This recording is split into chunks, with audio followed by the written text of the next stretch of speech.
Ka-kang. Oh man, I keep forgetting that part. Hold on a second. Let me get that off. That's the part I keep forgetting about. Well, hello, welcome back. Since we started putting that end paper up, I keep forgetting to take it off the screen. Guys, welcome back to Pencil to Pencil. We're LIVE live.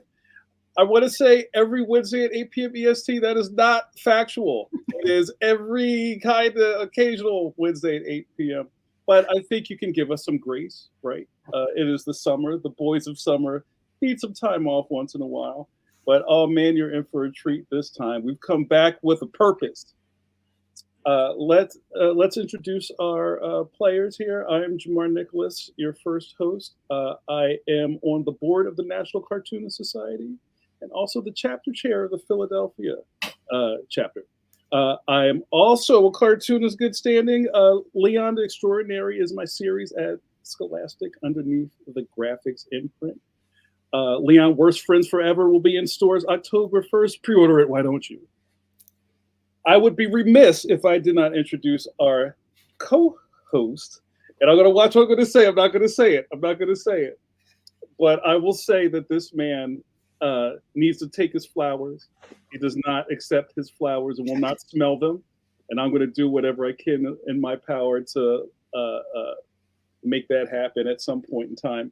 He is a pioneer of webcomics. He will not accept this world title belt. I will take it back or relinquish it. But we will know him forever as Stone Cold Steve Conley. What's up, Steve Conley? Gentlemen, so good to see you. Hello. My name is Steve Conley. I write and draw the webcomic The Middle Age, which you can find at middleagecomic.com. It's on Webtoons, it's on Tapas, it's on Go Comics. It's everywhere. If you point your computer at something, you'll find me. I also make RPG stuff, like if you play the Dungeons and the Dragons. And the Dragons. You can find my stuff over at Intoximancy and Death Dealing and all those nice fun places. But I would be remiss. Yeah. That's the word.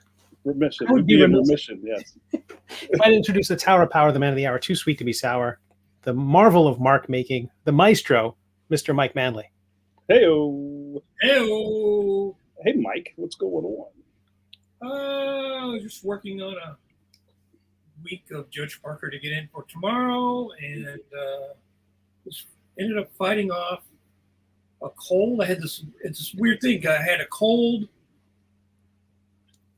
Sunday into Monday, exactly 1 year ago to the date that I had my last cold.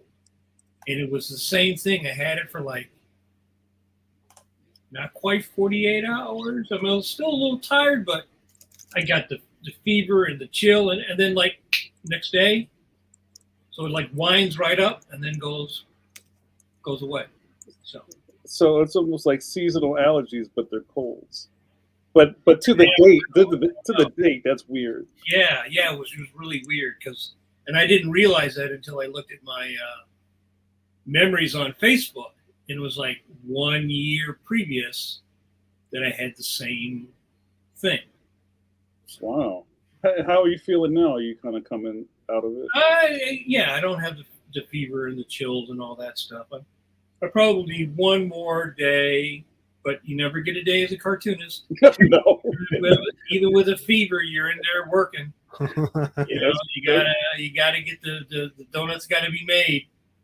That's so true, and that's something that talking to civilians or people who aren't in the core, as we may call it, always kind of seem to bristle around the fact that our calendar doesn't work like everybody else's calendar. Our calendar doesn't work. You know what I mean? It's like, right, because right now it's the summer, right? People are like off. I've been outside, so I don't know. I know it seems to be awfully hot. People are like out, like they're outside, as the kids say now, and it's just like, yeah, bro, I'm right here, and it kind of messes with people because they're like, well, what do you mean? It's the summer. Aren't you going to Rehoboth? Don't go to this table. I haven't been to Rehoboth in 40 years. I don't think I'm going back. That's right. Bill O'Donnell says these pages ain't going to ink themselves. Right? You've never lied. I wish I could just lay them there and lay back, and like the little gremlins would come in and. Oh, those inking gremlins! They might mess up the pages. You gotta Tell them to just do the bodies and let me do the head. Also, there was a thing in the chat. Steve, you have a Kickstarter going on right now, and that just ended, didn't it? Yeah, last Wednesday, it ended. It was collecting volume 3 of The Middle Age. It's the next 100 pages. They've wonderful success. I'm really happy with how it turned out. I kind of feel like I've just been, this whole year's been one Kickstarter after another. So yeah. What's your next Kickstarter? What's your next one? You've got one, I'm sure. Oh yeah, the next one is one for role-playing games, and the one after that is going to be what is it? A 25th anniversary collection of Astounding Space Thrills. Finally getting a nice hardcover collection of that, and I had a rocket I sculpted here somewhere. I'll bring that. As it gets closer, I'll start doing some show and tell. Well, you know what? I think you may have entered a new weight class. You're going to be the Kickstarter world champion soon. But you're going to have to fight Larry Hama for it. How many I think Ron Randall might have the title. How many have you done now? 11. 11 Kickstarters? Mm-hmm. Wow, that's fantastic. Well, they send you like a plaque? No, they give me money. I'll take it. I'll take the. Okay. I don't need plaques. Plaque disguised as money. But you know what? I would love to banter for a long time, but I'm not gonna, because we have a big fish in the green room, and this man doesn't do a lot of interviews, and I want to say the power of Pencil to Pencil compelled Kyle Baker to get on this show with us tonight, and I'm so excited. I almost want to say he doesn't need an introduction, but maybe, Mike, would you like to say some words about Kyle before we bring him? Kyle really needs no introduction. What is these? Eisner, Harvey's, Inkpot. He's an EGOT cartoonist. He's got all the gots. He got all the gots. He got all the gots. And super talented, but also, more importantly, very nice. We love talented people, but we also like humble, nice, talented people. Mm-hmm. You know, and I think that also is why his work keeps growing and he keeps getting better. Because the trap for people as artists is you listen to the crowd a little bit too much, you can kind of puff your ego up. That can be kind of dangerous. Mm-hmm. Mm-hmm. What a sweet way to bring Kyle in. Guys, you're in for a treat. And this might be one of those quiet chat room nights because everybody's just like watching with rapt attention. Well, ask your questions though, because he doesn't do a lot of interviews. I'm saying this is the moment, you guys. You better chef up some questions for Kyle Baker. This will happen every day. Right. All right. So Kyle, you ready? Oh, Kyle's like, all right, Kyle, you ready? We're gonna bring you on. All right. So, but he's like doing something in the green room. I'll give him a second. Guys, we're going to be in for a great treat. Let's bring in the world's greatest cartoonist, Kyle Baker. Ping! Yo, you've been rendered, Kyle. Hi there. You've been 3D rendered. Welcome. Oh, welcome. good. Welcome to Pencil to Pencil. Was there like an effect or something? Oh yeah, well yeah. There was a little thing, and I make words with my mouth, but that's it. It's over. Oh, who's that guy from Police Academy? Oh yeah, I'm not that good. Kyle, I'm going to start off strong. Okay. I've been Charlie Brown. There's like a carousel in the background. I put this backdrop and it's not working. Sorry. It's okay. It's pretty funny. You were saying something. So there's maybe some years between us. There's a lot of decades on this channel right now in these boxes. And one thing that I've always really admired about you is that the word cartoonist has gone up and down through our culture. Where I remember there was a point where people didn't want to be called cartoonists, like, oh, well, no, that's not what I do, or people didn't understand what it was. One of the things I've always respected about you was that you proudly called yourself a cartoonist in the middle of the comic book space, where a lot of comic book illustrators would not call themselves cartoonists. Yeah, how'd that work out? Well, maybe we could just start there. Like, what compelled you to kind of point at the windmill in that direction, saying this is what I am, versus kind of trying to mix it into something else? I'm curious. How old are you, Jamar? I'm 51. Steve? 54. Mike? 62. All right. So for me, like cartoons was newspapers. Mm-hmm. Right. That was what I was into. And that's what the dream.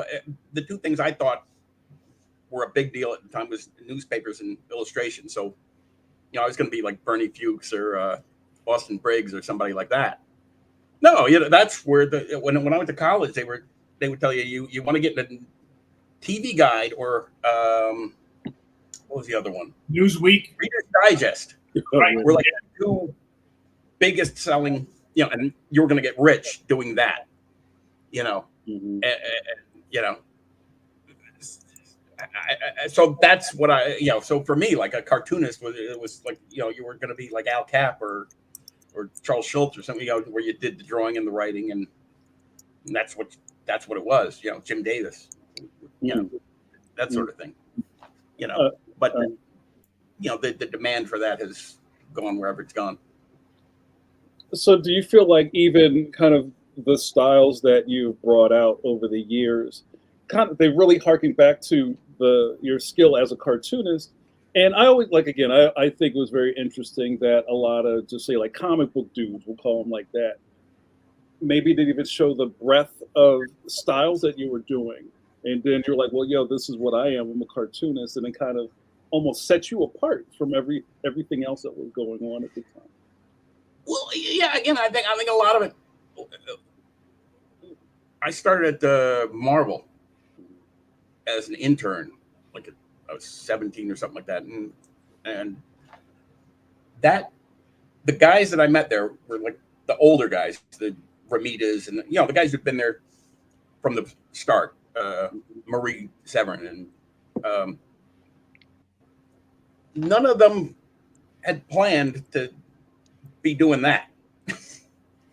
Like they all thought they were going to be illustrators or, do something. Like Marvel was nothing. It was like a little mom and pop shop. And so guys like, Frank Giacoya or whoever were somebody who tried to make it somewhere else. Like a Stan Drake or something was doing advertising, and he somehow ends up, doing Juliet Jones or, you know what I mean? It was nobody. Yeah. So you were trained in a whole other, like I said, I was all over Bernie Fuchs. Like that's what I thought. Or obviously Jack Davis, Yeah. Going to be doing Burger King ads, stuff like that. No, that's, that was the goal, was to be Jack Davis. He was definitely like, that guy was, he had a great client list. Yeah. You couldn't get him to do comics. People call, you want to do a cover? No, I don't want to do a cover. What are you gonna, Mike, you want to throw the next round out? Well, I agree, because I think what happened was most of the guys and gals, people we grew up reading, they all wanted to get into strips in the 50s. When comics started tanking, they all tried to get into the strips. Kirby tried to get into it. Right. Giacoya, all those guys tried to get in strips, because strips was like real money. Like that's how you got rich. Yeah, no, there were no rich people in the comic books. Yeah. So, but if you were drawing Flash Gordon, you were rich. Yeah, and most of them couldn't do it, or didn't do it very long. Right. I mean, Kirby tried, but he couldn't make his stuff go. So he ended up coming back to the comics. But I don't think that those guys felt that the word cartoonist was a bad word. People in comic books felt cartoonist was a bad word. Like, but the whole thing about comics is that people in comics also at the time, and still maybe, kind of think comics like whenever somebody wants to say something good about a comic, they'll be like, yeah, but it's like that movie wasn't comic booky. It's like, yeah, you know what I mean? Like the stuff I think about when I think about a comic is broad. Yeah, you know what I mean. Yeah. And so it was just nothing anybody was going to be proud of. Well, were you also your audience was 6-year-olds, right?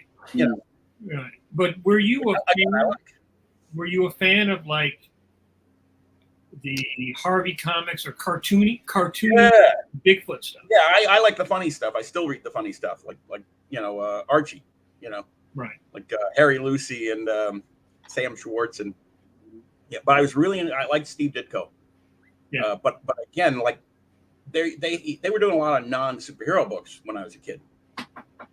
Like I superheroes they were okay, but I just not my thing.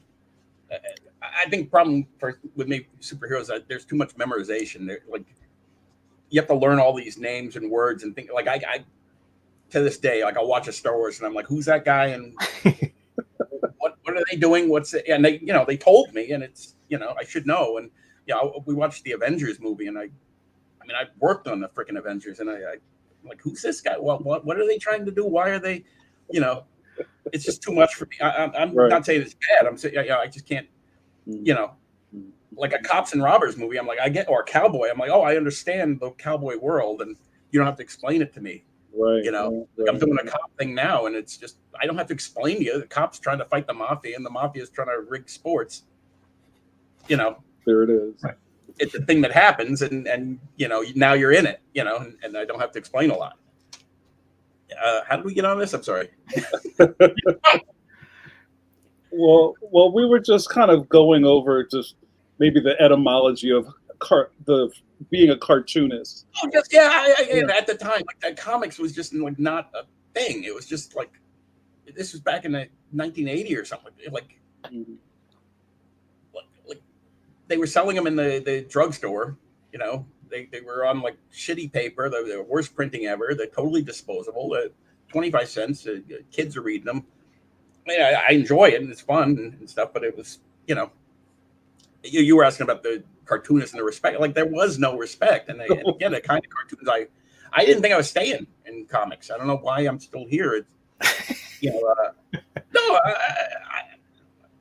This especially for funny. Again, like Charles Adams was a guy I was looking at. Just none of these things worked out. Nobody wanted me at Mad, for example. I tried. That's astounding.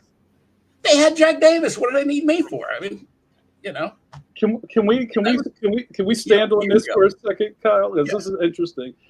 Can you share a little bit about that? Because I'm sure you had samples all over the place in Mad, and were there conversations or rejection slips, or just like no thanks, Kyle Baker? No, what had happened was that in high school, you had to get an internship for senior class credit.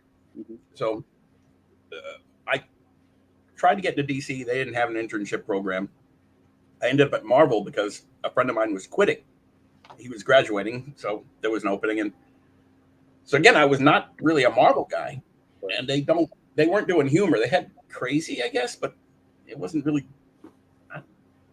I was never invited to contribute to Crazy. I don't even remember much about it. I know that it was there, and I was showing samples to people, and Shooter and Stan Lee were trying to get me into the syndicate that did the dailies, right? Because they wanted to get rid of me. I was, they were like, well, he's funny. We can, get him into the Tribune or something like that, but I was there, and so you just pick stuff up, and then, I'm hanging around Vinnie Coletta and, doing his backgrounds and just kind of drifted into it and again, I needed the education. I'm working my way through college at this point, but I'm drawing Transformers to work my way through college. I'm still thinking I'm leaving, like, I'll just do Transformers. But then when I learned how to do Time magazine covers or, again, romance cover, like all these things that are gone, like you could do paperback covers and get paid thousands of dollars for a paperback cover, and nobody wants one now. Now it's all, photo. But at the time I'm working on my oil paintings and, I remember I was talking to Sienkiewicz a lot because we were both trying to like be Bob Peak, and get out, that's what we thought we were going to do. Oh, we're going to do movie posters, and Wow. something, I don't know. All right. What we didn't realize is that by the 80s, that was already starting to go away. Oh, I knew it was already going away. I mean, it was going away when I started. I mean, like, I'm looking at Norman Rockwell stuff and thinking, oh, that I love that stuff, Maxwell Parrish, but that was not gonna, they weren't doing post covers anymore. Or, again, Mad was like one place that was still hiring good illustrators, But did you try out? I just kind of like stuck around. I was there. I was in the room and trying to find something to do, some place to go. Did you get a script from them to try out? No, I was just in the room. It was just, you're always there, and it's like, oh, we got this. I remember there was a house ad for subscriptions, and they got no budget, and it's like, well, it's got to be Spider-Man. I don't even remember. I like checking his mail or some shit, whatever it was to sell a subscription. So it's, I think it was Mr. Fantastic holding up a sign, like a form that you're supposed to fill out or something. I don't know. But it was something nobody wanted. So I was going to give it to Kyle, or, they were doing one of these guides of all the characters, like an encyclopedia of all the Marvel. Like the handbooks. Yeah, those things. Yeah, one of those. And they needed, they had aliens, different alien races. And they were like, well, Kyle can't screw this up too much because there's no anatomy to a Martian, like, no, hey, they're trying to be, he's a nice kid. Let's, throw him something to do. And, like I said, I'm doing Vinny's backgrounds. They're like, oh, he's, he's trying to learn something. Let's help the kid out, So that's what happened. So, but back to the Mad thing. So I think what Mike was asking is, did you get a tryout for Mad? No. I'm just saying I was there. I mean, You're just always there, yeah. Being part of the scene, Gotcha. Because the Marvel and DC guys kind of interchangeable. Mike Carlin went over to DC, so I'm sure that's out. And Joe Rubenstein, I was working for him, and he went over to DC, and they all knew Neil Adams and Dick Giordano, and so it was just somehow I ended up over at DC, and they're all the same place, so it's just, I don't know how it is now. Maybe it's hard now, but again, these were jobs nobody wanted. That was the other thing. It wasn't like today where, right. I think it's hard. It's hard for people to maybe imagine then how it is now, where it's like, wait a minute, there are people just leg around, and they would walk away, Yeah. Like when I started working in Hollywood, and they ask you, what do you do? Because everybody wants to like make a connection. And you talk to a guy and you go, oh yeah, I'm a cartoonist. They'd be like, they would just literally walk away and, find a better prospect. But then like 10 years later, you're like, oh, I do cartoon. Oh, you mean like Ninja Turtles? You mean like, oh yeah, I used to work on Deadpool. Oh, Deadpool. And now somebody gives a shit, During that time in the 80s, when the Turtles thing happened, did you find any pull in that direction to do your own self-published stuff, or was that? My first book was supposed to be self-published, and then I just got an offer and I took it. Cowboy Wally was the first book, and I was again trying to get into the syndicate, so it was a daily strip, and I couldn't sell it. I was I had some meetings with Bill Yates. If you guys ever knew him, right? Yeah. Features guys, yeah. And so it just hadn't worked out, and I had these strip, and so I was going to publish it as a book because it was like that time. It was the 80s, and Dave Sim and all those guys were doing it, and again, nobody was looking at it, so you could do it. I could still get in a diamond, but it's hard to get in a diamond now. But back in the day, you could get. So I was going to do it, but then Doubleday Books was trying to get into graphic novels because Spiegelman's book was a hit. Of Mouse. So everybody suddenly had to have a comic book. All the publishers were trying to get into comic books, And I had these samples I couldn't sell, and I was going to publish it myself. I'd actually gotten the Dwayne Turner. I don't know if you know Dwayne Turner.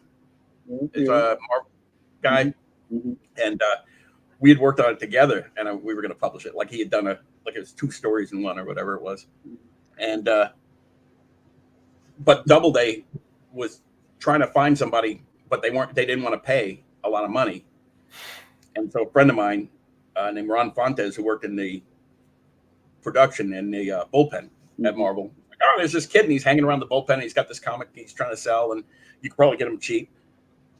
And they called me up and I said, yeah, I'll take it. And that's how I ended up with the book. But, That's amazing. Yeah. But it was a different time. It was not, Right. But now everything, I'm spoiled. That's why I don't do anything anymore. But the idea that Mouse would open the door for such a shockingly funny comic is pretty weird. Oh. Well, nobody knew what the hell they were doing. I think they, probably still don't know what they're doing. But So they saw one thing hit and they were like, "Well, must be comics." Wow. So to what you're saying, it really was kind of like the Wild West, if you think about it. There was, and so what about kind of like figuring out the format for that, Kyle? Since this stuff was so new, were you like, well, maybe it needs to be yay big? Format, I'm pretty sure they gave me the format. They probably said, okay. Because the other book they published was Picar's book. Splendor, yeah. So so they had a format, and like I said, the original was in the daily strip format, and at some point, I ran out of pages because I'd only done like 6 months, a sample, whatever you needed for a sample at the time, and there's a whole chapter based on Hamlet, basically because I pitched the thing and I had no idea what I was putting in the book, but I knew Hamlet was already written and it was good.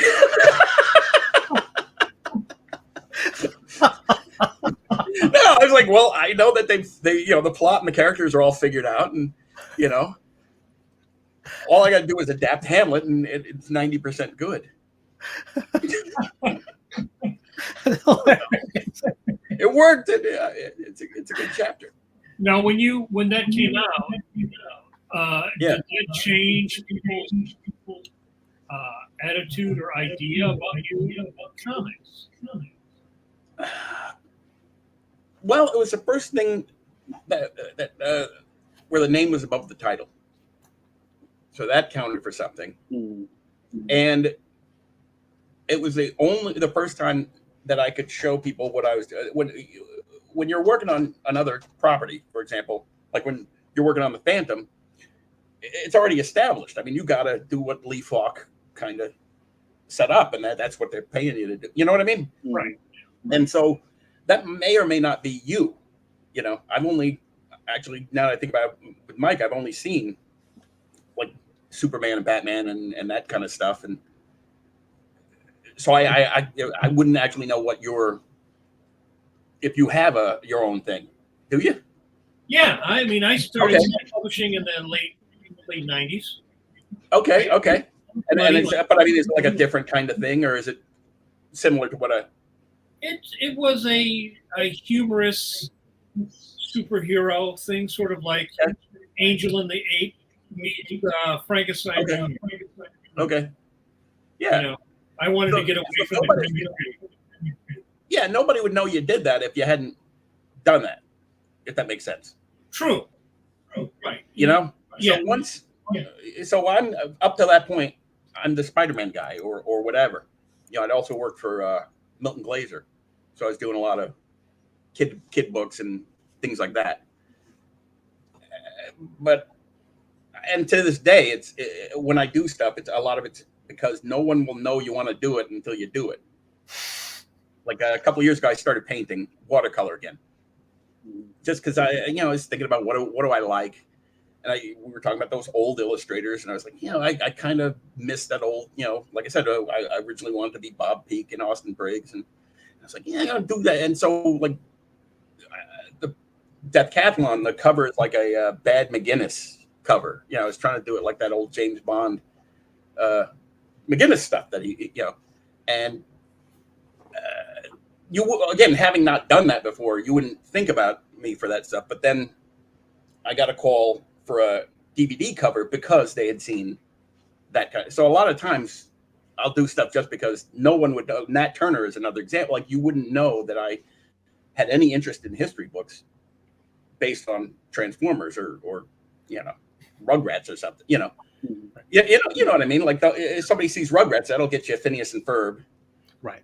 But it's not gonna, But now, I get a call from a museum because of Nat Turner, and I do a lot of history things, So I don't know why. Comics was always sort of like that, and I remember Tom Palmer told me right when I first met him that also comic books forgot you in 6 months. If you didn't do something, they would totally forget you.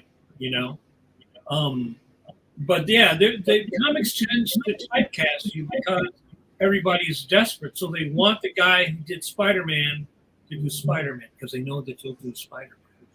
And if you don't show them that you can draw the Hulk, you go, well, I don't know if you can draw. Because I always liked humorous stuff, right? And I even tried to get some stuff when they were doing What If. Couldn't get anywhere. But then when I started self-publishing, they're like, oh, you like this humorous stuff, which then led me to having a whole career in animation. Right. Exactly.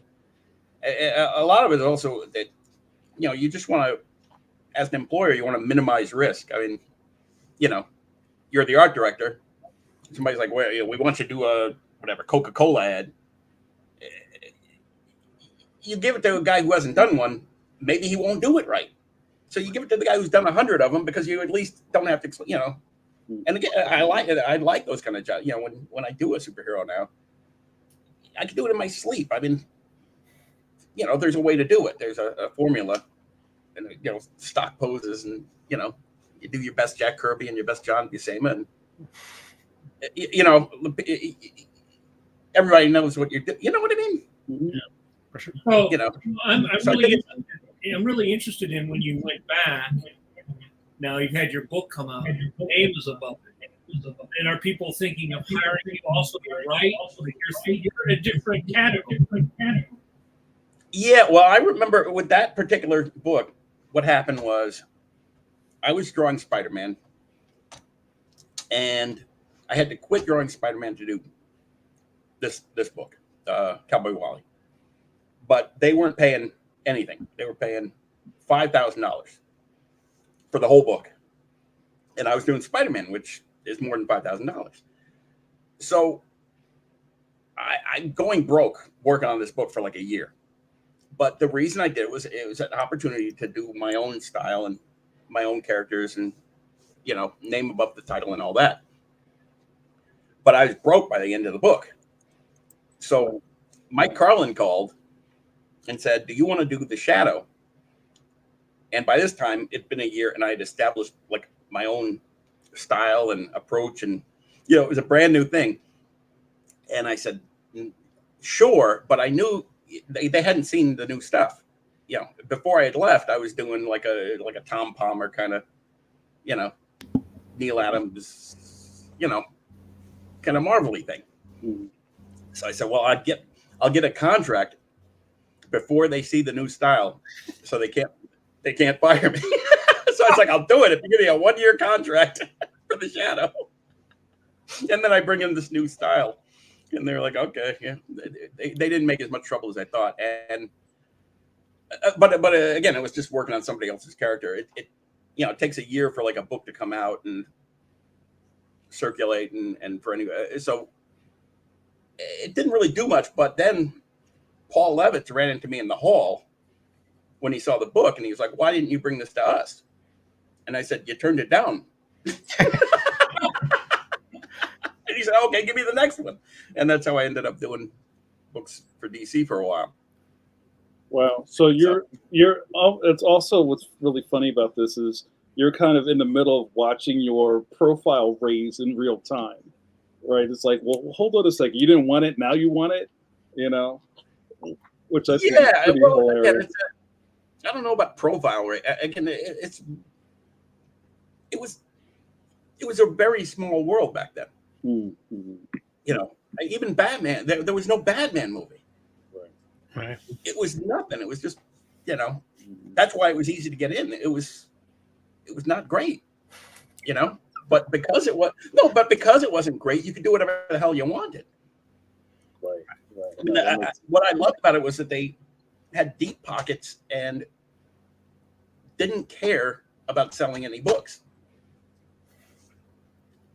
You know, it didn't matter that the books didn't sell. They were just trying to think of some new ideas or come up with anything, you know? It wasn't until things like Dark Knight started hitting that they're like, oh, now we have something that works. Give us that, do that. But they were trying just that, you know, I always think about it. It's like the movies in the 70s. Mm-hmm. Movies weren't working. Like nobody was going.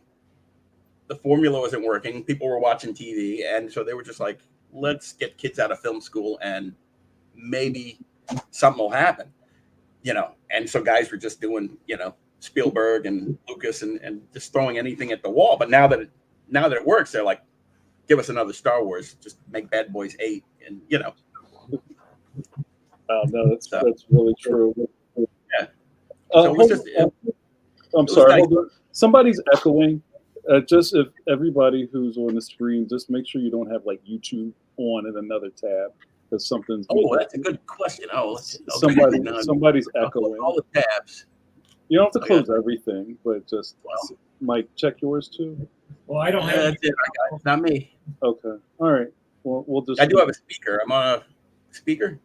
Well, all right. Maybe we'll be fine. We'll work around it. So I'm going to take a break in here and go to a question from the room that I thought might really kind of put us in a good spot here. So Kyle, Art Love Gorilla, what up? On YouTube says, you were doing mixed media and comics, drawings of 3D objects decades ago, Kyle Baker. That's so popular now with the Spider-Verse movies. I see a lot of your influence in there. Do you ever get credit for that? My life is now about just going places and seeing people get rich doing things I got fired for. I'm just, you know, I go to Spider-Verse and I'm like, they literally fired me for this. I can show you that. And then just this week, I got like an advertisement for some NFT or something, some Deadpool product. And it's mine. But all I can remember, I have emails from Marvel talking about how much they hated my work on Deadpool. And I see it on T-shirts. It's like they have put that Deadpool stuff on so much merchandise, especially this year because of the movie, you know. And I'm like, you fired me for this stuff, and you're you know. But again, it is what it is, you know. And I think a lot of times, I honestly, the thing about comics now, and that's why I don't really do a lot of corporate comics, is that it's a way to get free development. If I'm making a movie and I hire a writer, I have to pay him union, and I have to deal with union rules, and I have to pay this guy health insurance. If I am making a movie, I get a costume designer, I have to go union, I have to pay them, I have to take care of them. If I do a comic book first, I get a free non-union costume designer, free non-union story, free non-union IP. It just, you know, and then so they play this game now where I used to joke that after every DC book, they would say, yeah, your last book didn't sell. When can you get us the next one? And you're like, one of these things isn't making sense. You know what I mean? So when they're telling you, oh, yeah, your stuff sucks, we're not going to pay you. And then you're walking down the street and you're seeing, I was admiring a guy's T-shirt. And I'm like, that's a nice wait a minute. That's not true that, you know. They'll tell you this shit. But, you know, and like if you've worked for like a producer or whatever, same kind of thing where you'll work on a thing knowing that you're the reason the thing went through. the reason it got set up. You're the name they used to set the thing up. But then the guy will come to you and be like, yeah, I talked them into it. They didn't want you, but you know that's not the way it went. Mm-hmm. You know? Mm-hmm. So a lot of this stuff is like, I am officially, see, this is the path I didn't want to go down, so I'm going to leave it at that. But I'm officially banned from Plastic Man. Did not know that. Because I did a good job on it. And I'll break it down. Mike might know this kind of because he's a Warner Brothers guy. How many of you guys are Warner Brothers or Disney guys? I think it's just Mike. Okay, so Mike will back me up on this. The first time I noticed this was on the Cult, Bernie Wrightson's Cult Batman book. Does anybody remember that? Sure. Okay. Again, there were no movies, like no Tim Burton, no, like Batman was dead. Nobody gave a damn about Batman. And Bernie came in with Jim Starlin and knocked it out of the park. People just, this was the book everybody was talking about back then. You know, people don't remember now, but it was huge. Big, yeah. And Starlin was doing the monthly with, I think, Jim Aparo, like the Batman titles. And he was the only guy that could deliver Wrightson. Wrightson was gone. He was doing Stephen King books and Ghostbusters or whatever. He didn't need it, but he was doing it like because he liked Jim. And they were neighbors. So the book's the biggest hit ever. Starlin goes into Paul Levitz's office and says, I got a great idea for the sequel. Paul goes, you're not doing a sequel.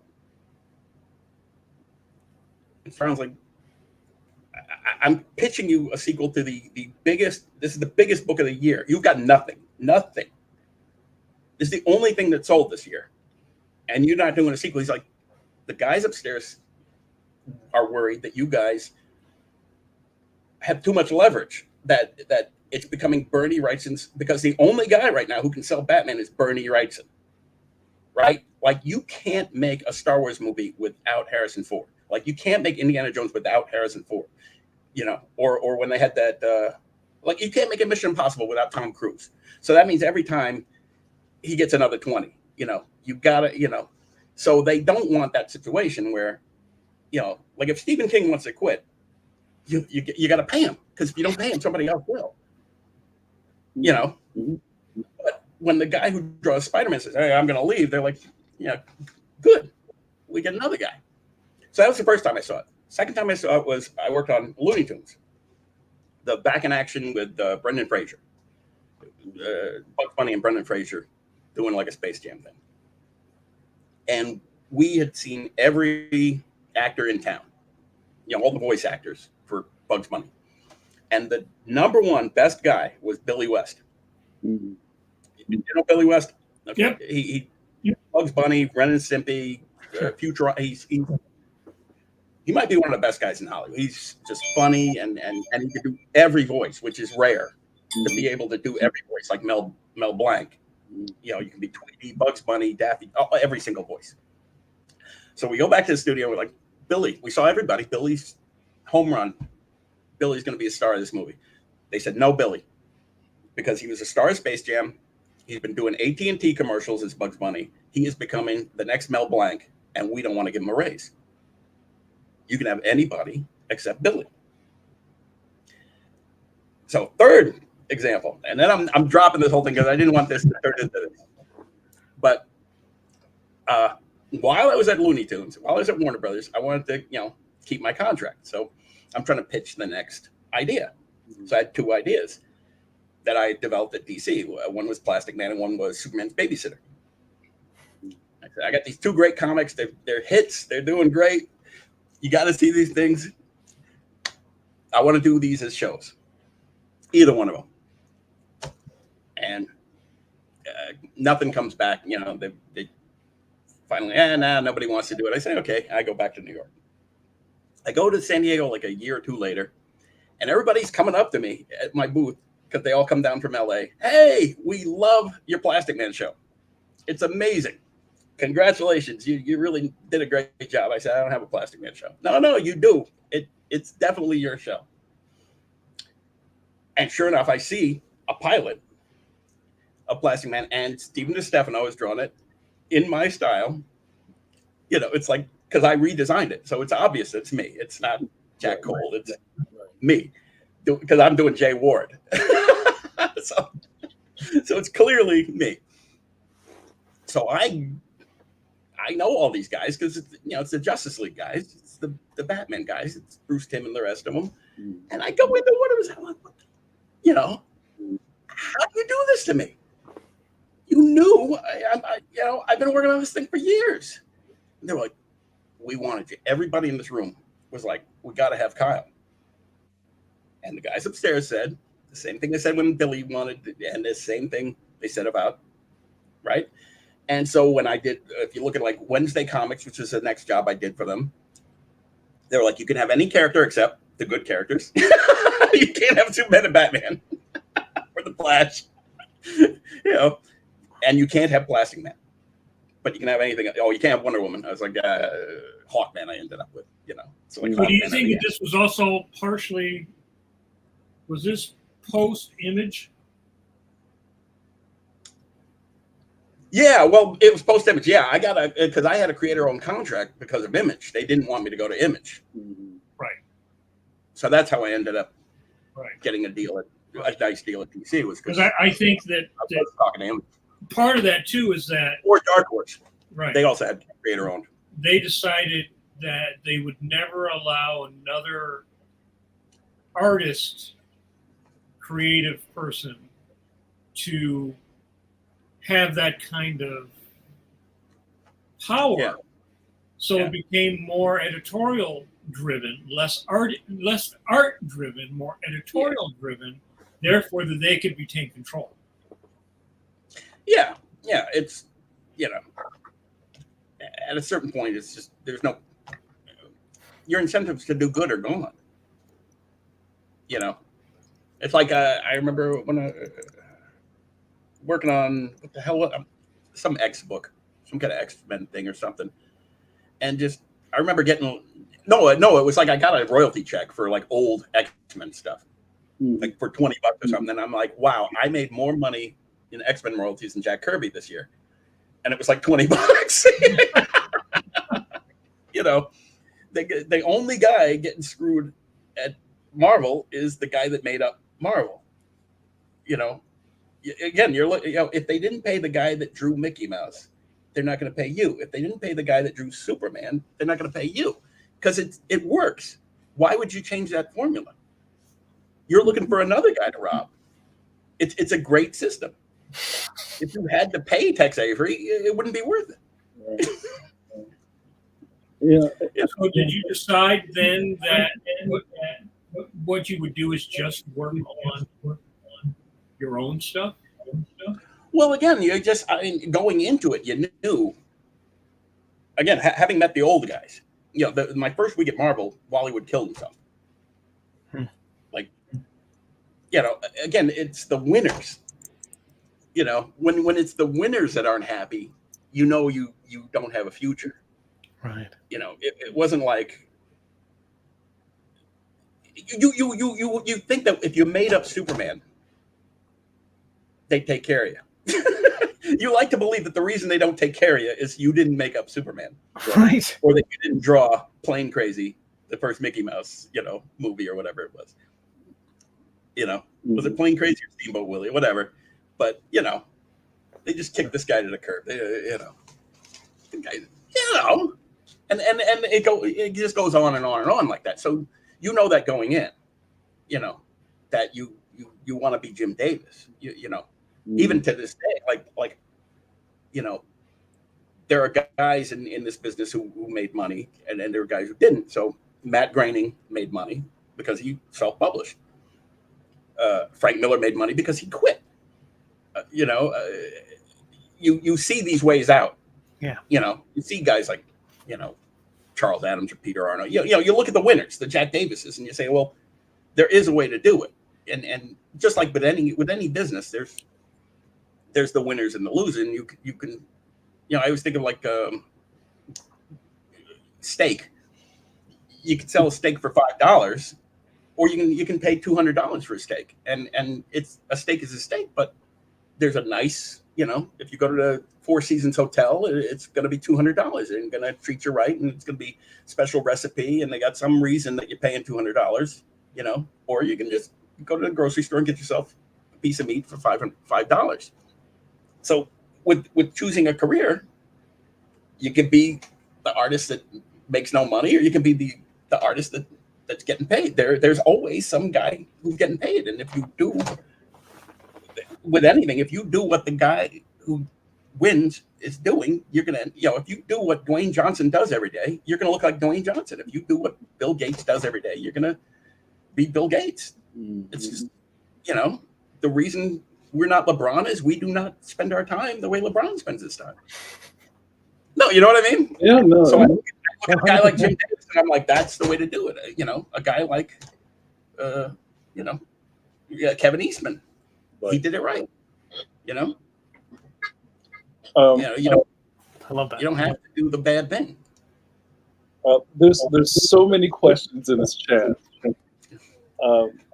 Steve, you want to pick something? Yeah, I'm just really loving this, and I love the idea of just thinking about the people who the templates. They're like people who are at almost templates for the kind of careers you want to have, and I think about that all the time. The people who kind of inspire me, like Stan Sakai. I mean, it's not like you know, he's a guy who just did his own thing, his own way, and you know, I love stuff like that. And there's so many examples of people who've done that. Well, like you figured out a thing. Yeah, I have my path. I'm happy. I remember you were doing like web comics when I met you. I still am. Yeah. Right. But I'm saying it was like back when there was no. You were explaining to people what web comics were. Yeah. Yeah. You know, I can remember we were like on a panel. And we were like the only guys that had computers or something weird like that. You know, explaining what a dial tone was. Yeah, like we were talking about Spider-Man. Like that back then, it was like people are, why are you screwing around with computers? What are you doing? You know. Mm-hmm. And we were trying to explain it with self-publishing. Yeah, and it's and the cool thing is, like I was talking about this year, I'm going to collect my stuff from 25 years ago because I own it. And that's the thing is, you know, how long have you been doing this? 25 years. 25 years. Okay, I've been doing it for 40 years. So if I'm broke, if I put a gun to my head, I can go through 40 years worth of shit and find something to put together. You know, like I'm just thinking about it today. Like some book of mine has to be having an anniversary this year. Right. It's the 35th, 25th, 30th, something. If I need money, I'll go and slap a new cover on it. 30th anniversary of Cowboy Wally. There we go. And add a new cover or add a new page or put out a toy, or I don't have to ask anybody, you know. And the other thing is, the reason I like what I do now is there is nobody between me and the customer. Like, you put money in my bank account, I see the money. I'm not asking anybody where it is. They're not the checks in the mail. You know, I give the guy his thing. He gives me and there's no bad guy. There's no bad guy. Almost every other transaction has a bad guy somewhere involved in it. That's none of that. Mm-hmm. And you're always wondering, like, where, you know, again, when somebody's like, hey, we didn't sell any books, but when can you get the next one? You're like, how many did you sell? What's going on? You know, now at least you know and you can tell, looking at your stuff, you say, well, people really like this thing and they don't like that character, and you adjust. You know, you have things that are working better than other things, right? Like you'll see, oh, they really like the prints, but they don't like the mugs, or they like the books, but you know, they don't like the dinosaur as much, or you know, whatever. Is that what led you to your website right now? Is it Vivera TV? Am I saying that right? Yeah.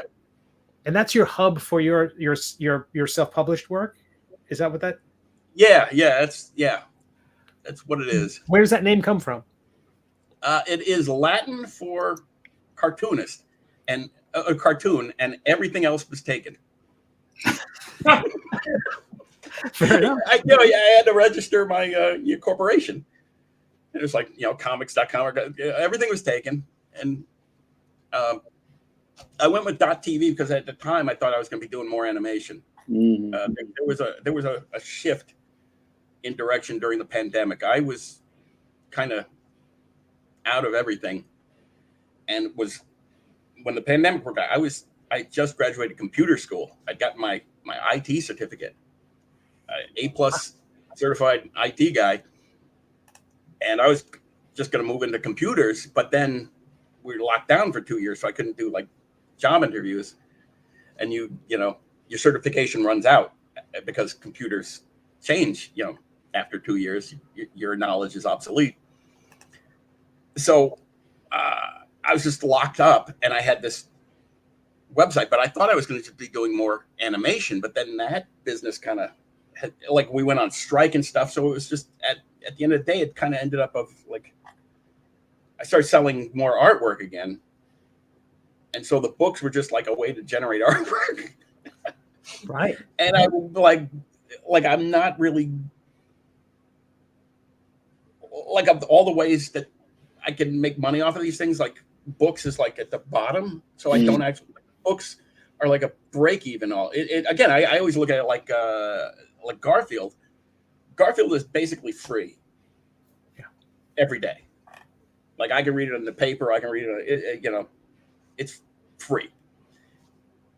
But because I see it every day, now I love Garfield. So when I go to the mall and I see a T-shirt, that's that cat I love, you know?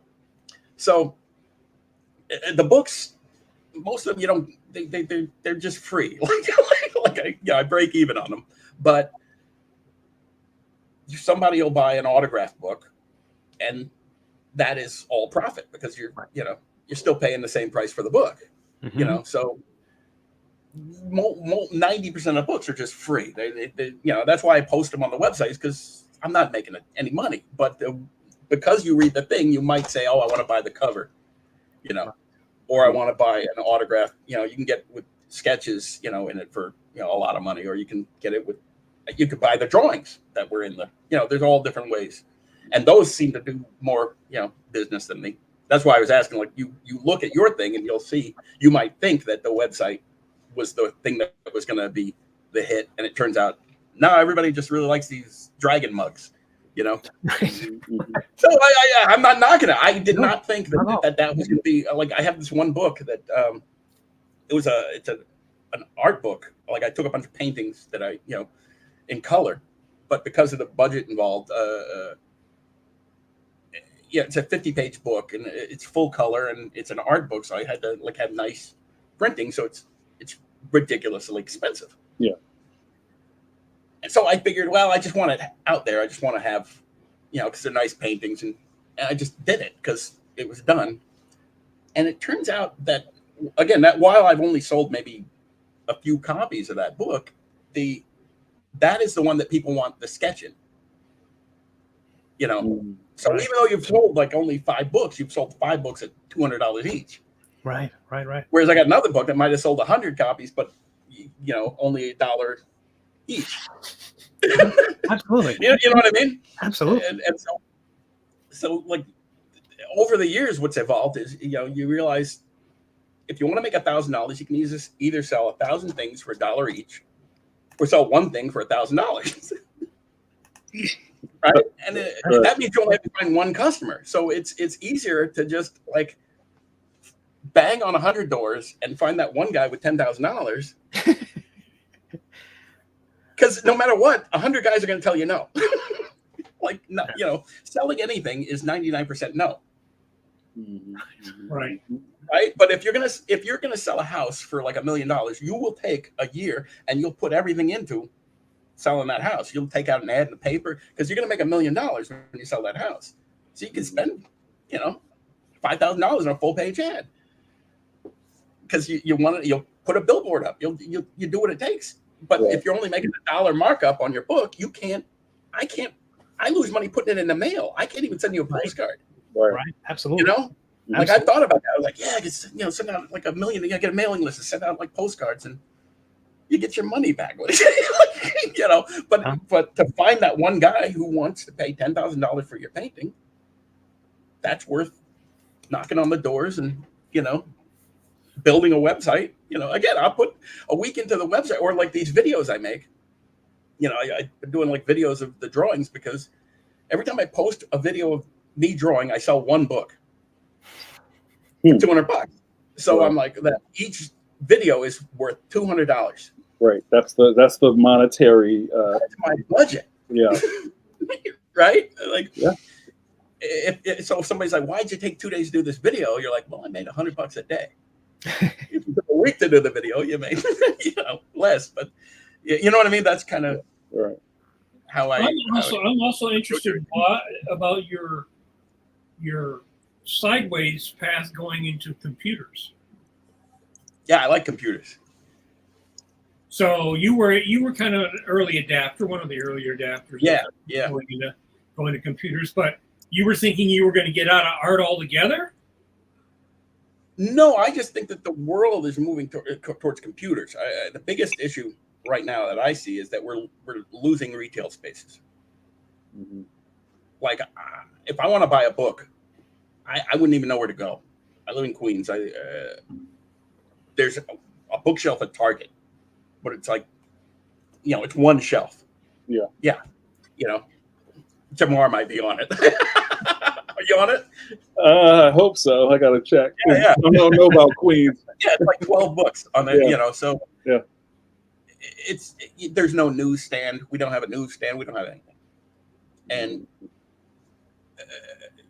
with anything, you need to have some kind of customers. You have to. Well, I have a so the thing about computers is that you've got traffic. I mean, that's where everybody's going. That's why they're not. So either if you're going to make it as an illustrator now, you're going to be working in games.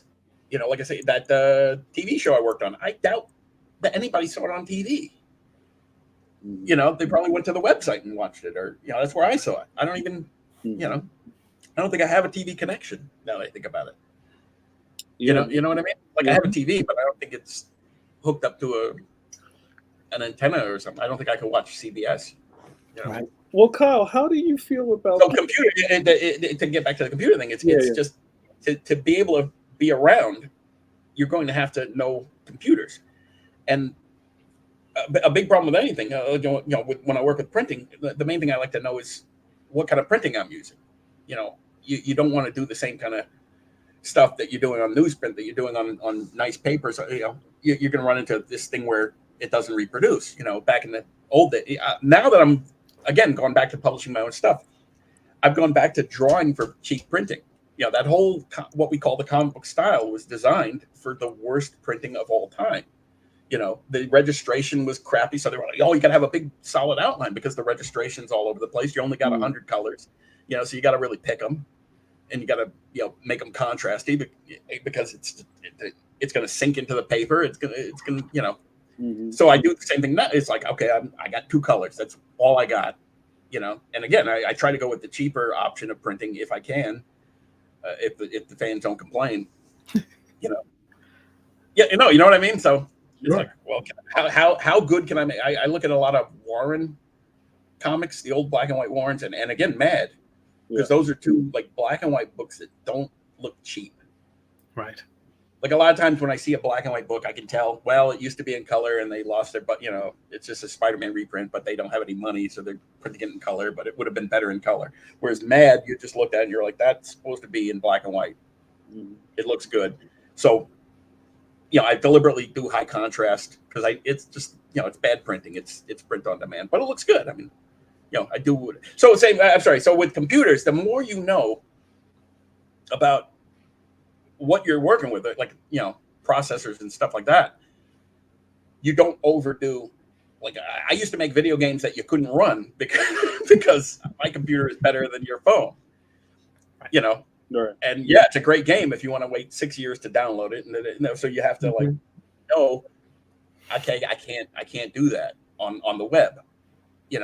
My cover has to work as a thumbnail, for example. Right. Because that's how everybody's going to experience it. And again, if you're going to do a game, I like my website, and I have like animation and interactive elements and stuff. You can't have that stuff buffering, and you know what I mean. Yeah, sure. Modern people don't want to wait for anything. No, that's over. Yeah, so you need to know what's causing it to slow down. What makes files bigger, what makes them smaller, and what's necessary also to the experience. Like I say, I make games for fun. They're on the website, and I made like a Candy Crush type of, and that's about what a phone can handle. You know what I mean? You don't want to get too. And again, the graphics, you know, because it's like a little piece of candy. You know, they're about that big. Again, you don't want to put a lot of crossing. It's not going to happen. You know, today I think that you're probably better off with like a Hanna-Barbera style. Sure. Like a really simple, flat graphic. You know, every day now I look at like doing less, just because we're dealing with phones. And like we've all gone to sans serif type because of phones. Right. You can't use a serif face. Yeah. There's no point.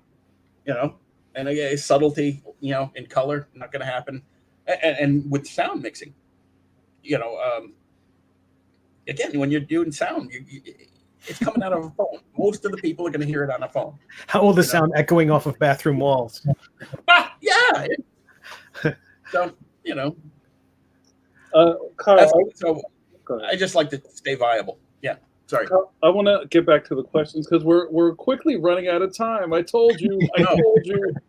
I hope any of this is useful. No, this is all awesome. The chat is really enjoying this, and this is fantastic hanging out with you. I'm already thinking we have to have you back, but let's get through this. So here's a great question, because I want to get back to some of your projects before we run out of time. Our good buddy Marshall Lakes asks, how did Truth, Red, White, and Black come about? Do you have a story for that? Yeah, I did it as a favor of my friend, Robert Morales, the writer. I had for the longest time a no Marvel rule, because they just had the worst contracts. They don't pay residuals. They just suck. They're the worst. And I've only worked for Marvel. I started at Marvel and then I left. And I only went back 2 times. One was as a favor to Bob, because we had done a lot of magazine work together. We were doing a lot of Vibe magazine and some other stuff. I was doing a lot of magazines.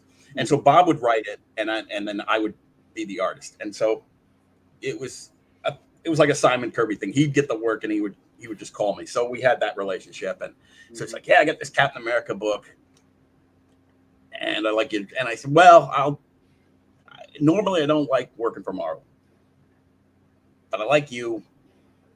I'll do it. Mm-hmm. And so that's how that happened. The only other time I went back to Marvel was when I worked on Deadpool, and that was because I was getting a divorce. And Marvel is the only entertainment company that does not pay residuals to widows and orphans. That's a fact. I was like, okay, let her fight with Marvel for a couple of years. I get her money out of them. That's the only reason I did it. But generally, there's just, for me at least, there's very little incentive to do Marvel stuff. So, and there's a follow-up. There's a follow-up here, Kyle. Okay. Our good buddy Bill O'Donnell asked, so how do you feel about seeing Truth being worked into the TV series? I did not watch it. Mm-hmm. There it is. Didn't watch it. I'm not going to watch it. I have a good Marvel. I don't know. I'm gonna bounce this off of you guys. That's up to you. I could trash Marvel all day, but I don't want to waste. If people don't like it, I won't do it. But there's a funny story behind it. All right, let's hear the story. I don't know. Are there any old Marvel guys? Mike, are you an old Marvel guy? Yeah. Well, I'm old now, so I guess so. Yes. Did you get the buyout? No. I have a creator contract for Darkhawk that was redone because the old version that I signed in Marvel blew up when the old version of Marvel blew up. Right. Okay. Well, 2 things. Somebody should stop me or edit this out if it's boring. It's the kind of thing I find. I'm sorry. No, this is. Somebody asked, but there's a reason I don't do Marvel stuff. Yeah, this is great. Okay, let's go. Yeah, let's go. So I did this thing. I didn't think about it. It was a thing I did for Bob. It was Captain America. I don't care. I think I did a good job. But then, and then halfway through, when the first couple of issues came, I was really excited. I liked what I did. And then just everybody complained. Like I got no positive feedback at all. Like just if you read the reviews, like everybody trashed me. So now I'm like, it's a thing I didn't even want to do. I'm moonlighting because I'm at Warner Brothers at the time. I was actually drawing. I would leave work and then I come back to work and draw Captain America at Warner Brothers because I lived a couple blocks away in Sherman Oaks with my family. So yeah, I'd come home, tuck the kids in, feed them, and then go back and draw Captain America. And everybody was just shitting all over me. I actually started changing the style halfway through it and stuff but it was just not a great experience. But then a couple, like 7 years later, like the book died, it went out of print, everybody hated it. 7 years later, I get a call from Axel saying, yeah, we want to do a sequel. Again, nobody liked your book. When can you give us another one? And I'm like, what? Okay, I guess, you know. And I talked to Bob, and Bob and I had again, it was a partnership. We were doing a lot of other non-Marvel stuff, and our partnership was just 50-50. I'm not one of those guys who wants to fight, you know, over who's more important. So it was just like, look, you got the gig. We'll split it right down the middle.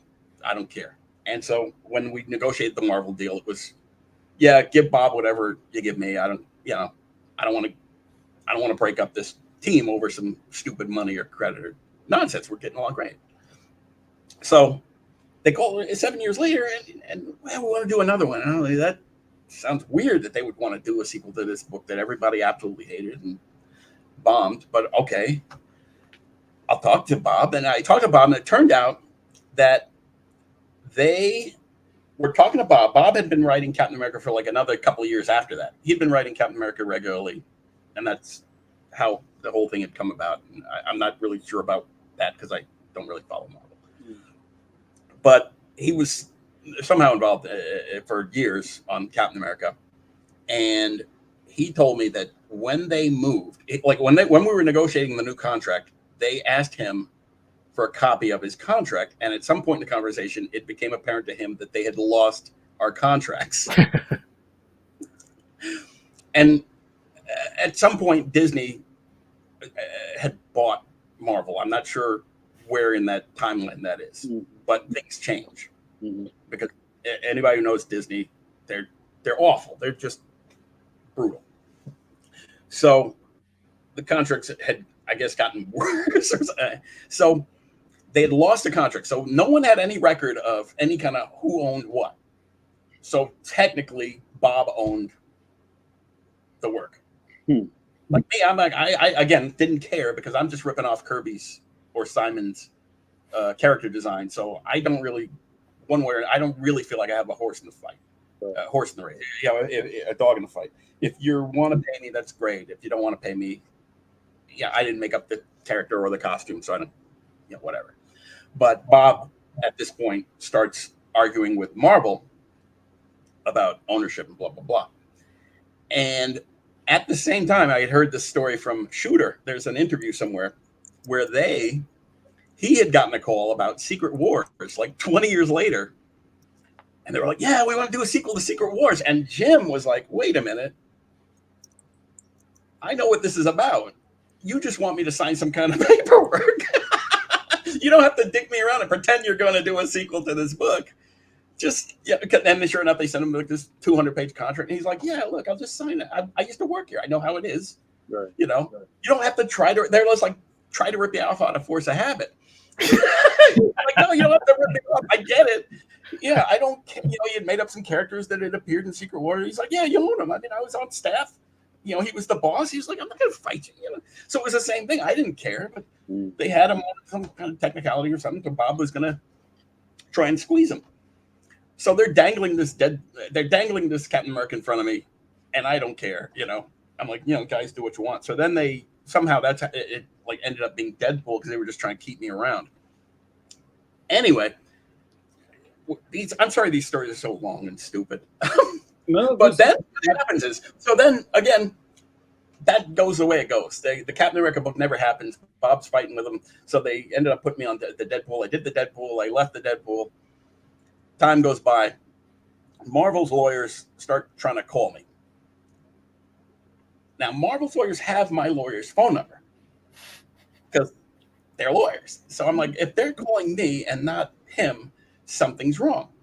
And I thought I was in trouble because I had gotten into a little, not a big thing, but I had put Wonder Woman in a convention program booklet, and they were like, you can't use Wonder Woman. And so I thought that it was one of the, because I had like used an old Black Panther cover I had done on a convention promotion or something. And I thought maybe they caught me in there. So I wasn't answering the phone. No, I thought it must be something bad because they're not calling my lawyer. If it was they wanted to be nice to me, give me money or something. I'm really calling with chocolates. Sure. Right. And it's got to be something where they have no leverage because, again, they're calling me and not the lawyer.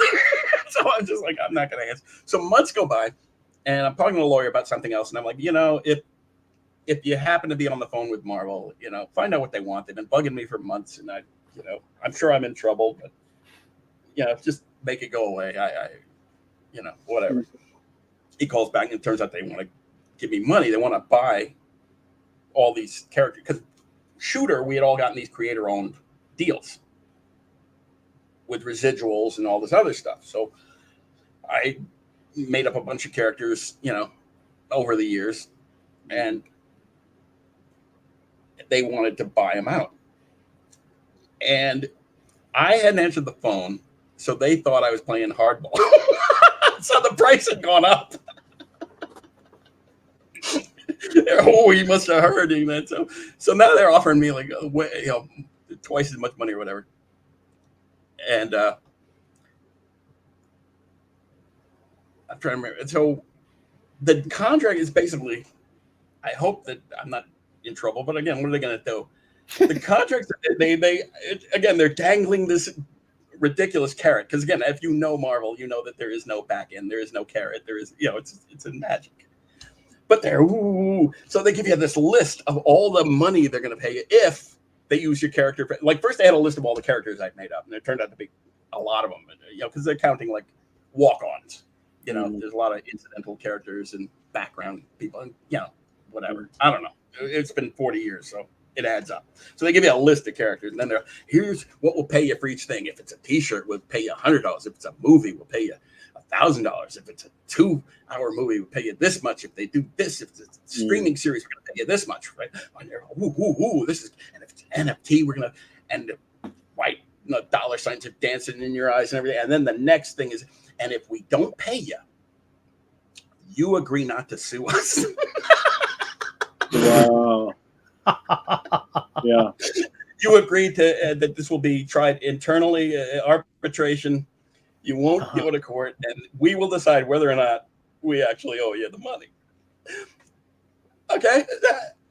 I wasn't born yesterday. It's just like the Shooter thing. I'm like, again, we all know how this works, and it's Disney, and I'm not going to fight with Disney. And they didn't pay Winnie the Pooh. They didn't pay, just you figure I'll take that money, and that's the last I'll ever see, So, and it went straight to the X. So, which I'm not complaining. That's where it's supposed to go. Well, that was stuff that was in the Falcon and the Winter Soldier. What happened? There was stuff. In the Winter Falcon, the Winter Soldier is out. So these characters ended up on the TV show, but I'd never watched the show and I've never been paid for it. Not complaining. I'm not Ed Brubaker. I never expected to be paid because I'm not stupid. But it's when people ask me, why don't you care? It's because there's nothing. When you do the job, again, Steve will back me up. When you do your job, you not only get the money, but you have the job. You own those cartoons. It's your character. Like, again, you own that stuff forever, and you can put out a book, you can put out a T-shirt, a toy, you can sell it to TV even. You can do whatever you want, make a video game. It's yours forever.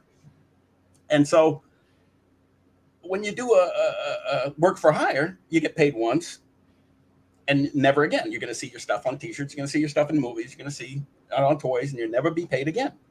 So you at least want to get a big advance.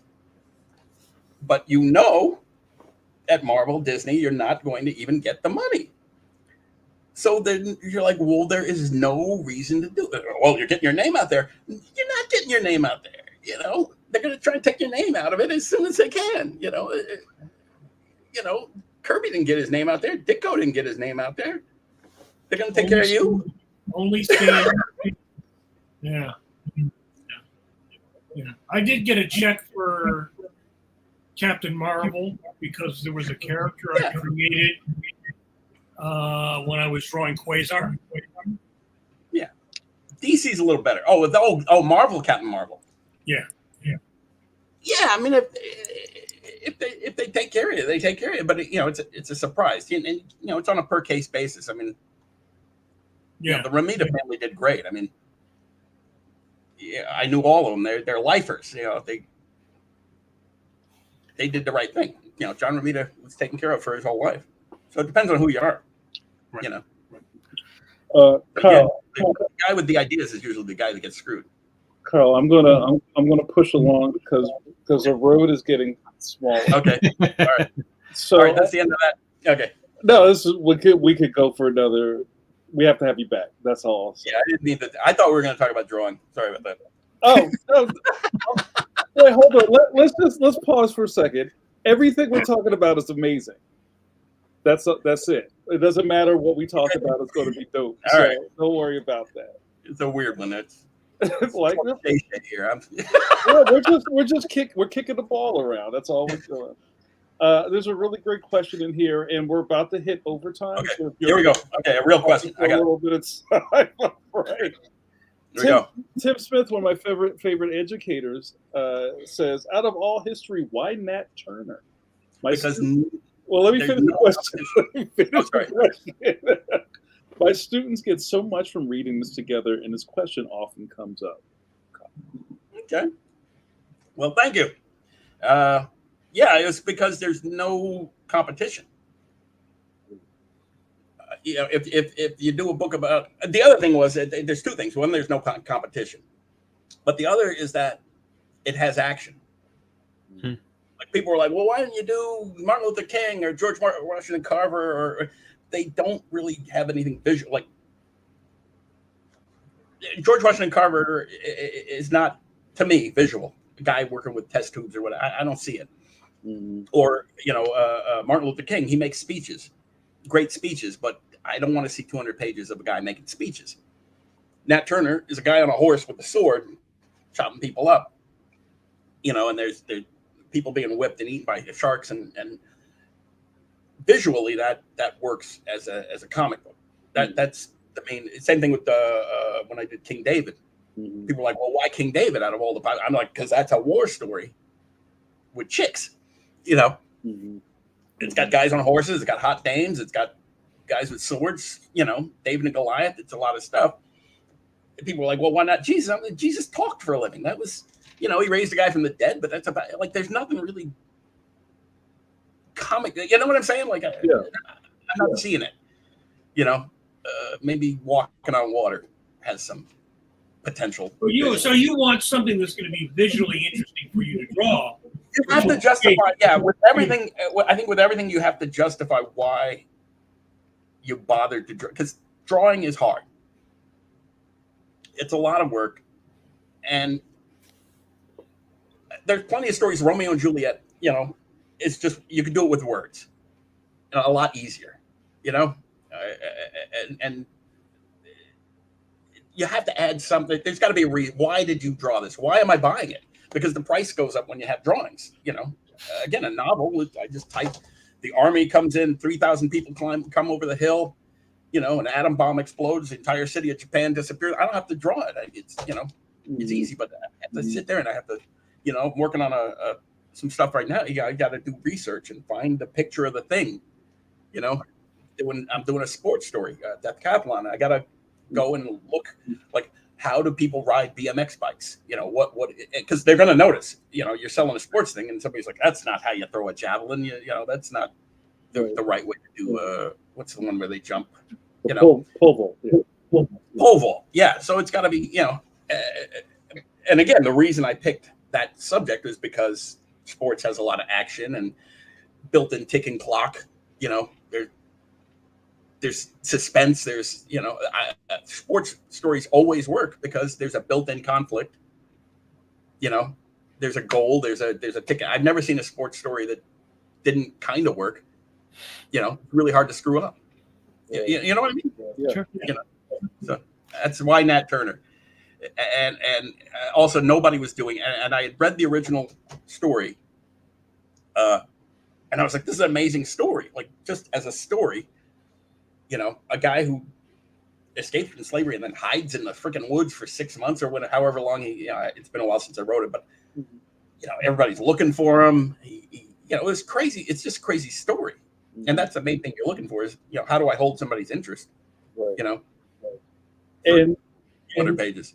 And I think this is one of the most interesting parts of if I can close the loop on our episode, is that the other part of being a cartoonist is that you're a storyteller. And even with people would go, and it's interesting because I was thinking about our interview, and I was thinking about when you do like historical pieces, or you do things that are, probably really like kind of like Black centric, or even your hip hop things. And when people ask you about it, I always feel like people want you to stand. One second. Sure. Which one is that? Who is that? Okay. You good? My daughter's home. I just want to make sure that's the right one. Okay. Two kids are running around. All right. Okay, sorry. We're almost done. So, I feel bad. I'd like to give you more. I didn't talk about comic books. So, well, just to finish my thought is like I see a lot of people who interview you, or even people who are doing kind of historical pieces, or like say it's like March or something with some heft to it. And I think they always expect you to stand behind your work as a historian also. You know what I mean? Like you have to be the expert on Abraham Lincoln to draw this comic book about Abraham Lincoln. And you got to throw facts at them and, kind of defend your own work. Say, it's a really interesting story about a guy who wore a stovetop hat. That kind of throws them off. My goal in doing that book was to get into schools, because back then I was worried about the future of bookstores and comic book stores, and I was like, schools aren't going to go out of business. I'm going to try and get into schools.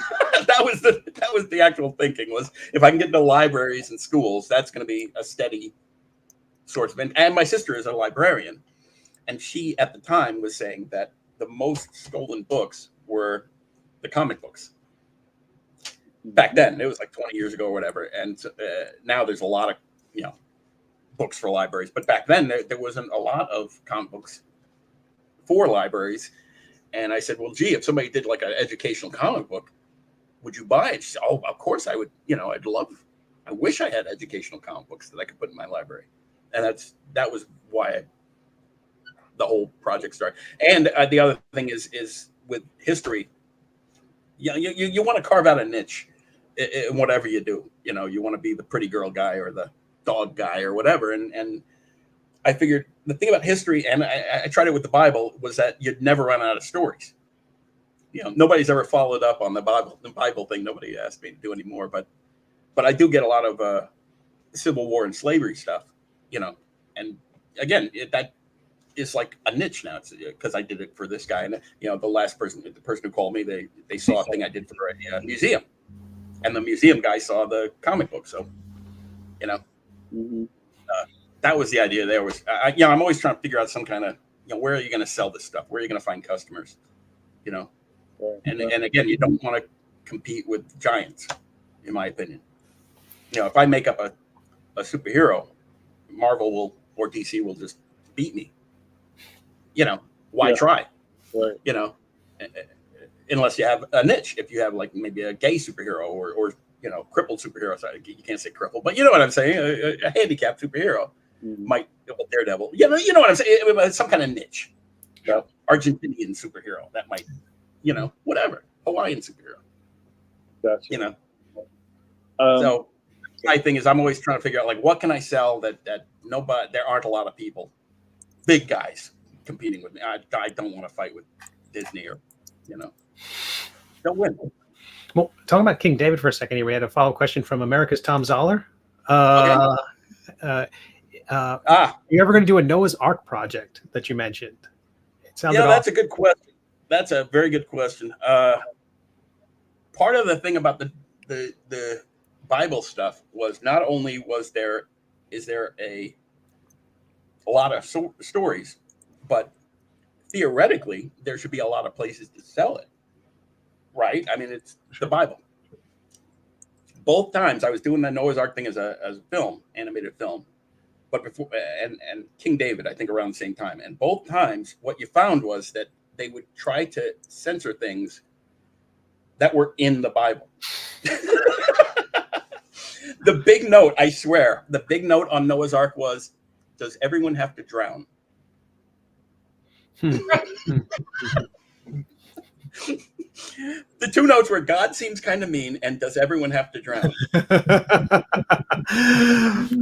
Wasn't that the whole point? I'm like, you know what the stuff I've seen, like that last Noah's Ark movie, I thought was a mess because they tried to make it more commercial. They added like monsters or something.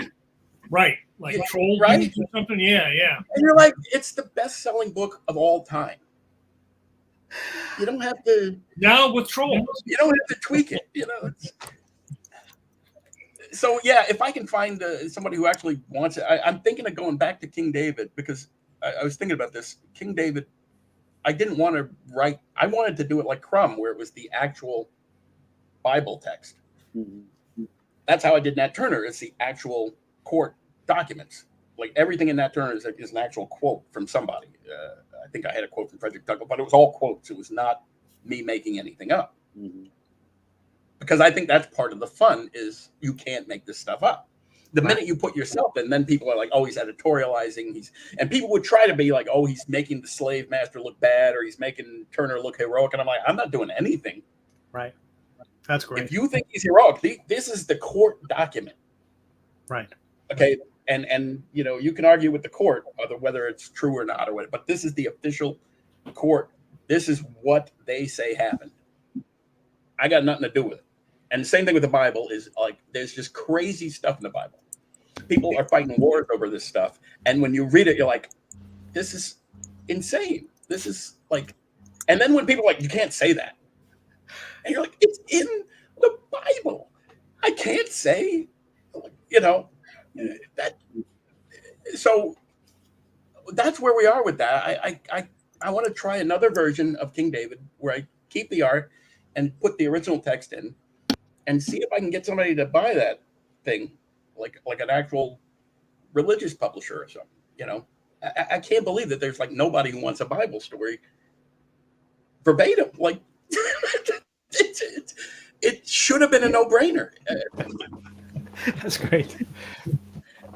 It was in the movie. It was Noah's Ark was originally a movie. It was supposed to be. It was an easy pitch because Titanic had just happened. Titanic was the biggest movie ever, and I was like, "You like Titanic? It's Titanic with animals. They talk." That was my bit. It's like they talk, and the idea was my big thing. The conflict was the animals weren't going to be allowed to eat each other, like. You're on the boat, and then like you got to tell the lion, like, yeah, you can't eat anything, and how's the lion going to put up with that? Like, you get, and this is your wife. That's it. Like, that's it. That's it. This is what you're going to do. And what is the lion going to eat? What's that? And what is the lion going to eat? Where do they keep? Well, that's the thing. The cartoon. There is a short cartoon. I might do a short version of it. The one joke that I really missed the most, which was I wanted to do a bit where. You have the scene of them all going up the gangplank, that scene that everybody does. The animals going 2 by 2 up the gangplank. And we're panning along and you see the animals going up and we see a chicken and he's going up the thing and he's looking and he sees 2 giraffes. He's like, oh, look, 2 giraffes. And, oh, look, 2 elephants. And oh, look, 2 bears. And there's an awful lot of chickens here. Mm-hmm. Excellent. And he like puts it to. He's like, "It's a trap. We can't go in." And like they all panic, and then it's gonna be like them trying to round up these runaway chickens as they're running around the boat. And again, like the tigers and lions would be trying to catch. That's fantastic. So that joke I liked, and the other joke was that they went on the boat with Noah had 3 kids, and they went on with their wives. So. You're stuck on a boat for 6 months with your mother-in-law. How's that going to go? So I like that stuff. You know, it was just like weird. It just was. I don't know why you can't do that one.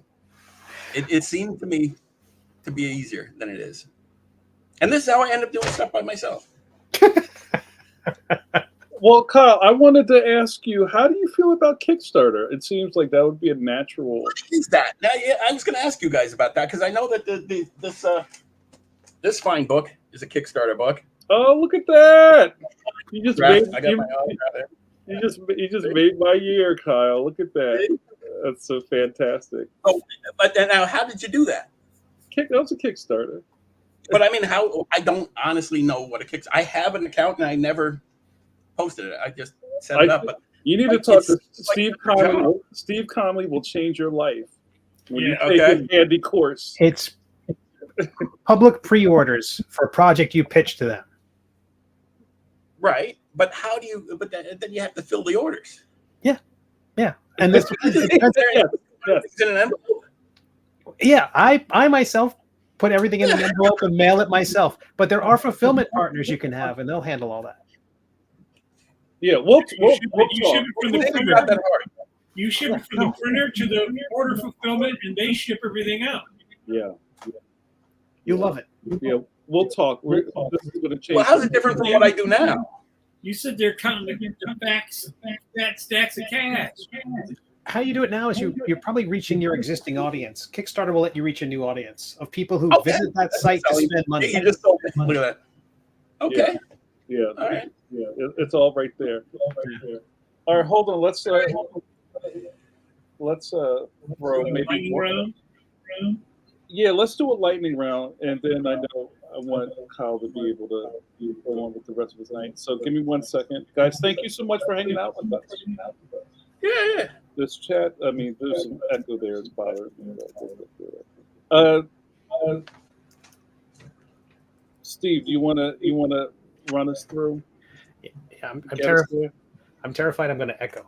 But all right. You're good. Let's go. Bill O'Donnell. I don't think we've asked him this yet. Amongst all the DC work, how was it working on Tom Strong with Alan Moore? Chris Sprouse said it was one of his favorite comics to work on in his career. It was weird. Alan writes everything. It's ridiculous. I think like what I heard, he wants to draw, or maybe he even does draw, but he'll describe it in such detail that, like, I would read this stage direction, I'd be like, I can't see it. It was too detailed. It was like in the foreground, taking up 3/4 of the panel is a guy's hand, and then at a halfway through the midground of the, have this. And it was like I couldn't see it, and then I would just draw what he wrote, and I'd be like, oh, okay, now I see it. But what was interesting was that he would think of me for a job. He would be like, oh, Kyle would be perfect for this. And I wouldn't see it. Like, what the hell is the character name? Splash Brannigan is a Plastic Man ripoff. And so he the joke, it was like drawn in a Betty Boop style, which I had never done. But for some reason, he thought I could do it. And he was absolutely right. I'm like, oh, look at that.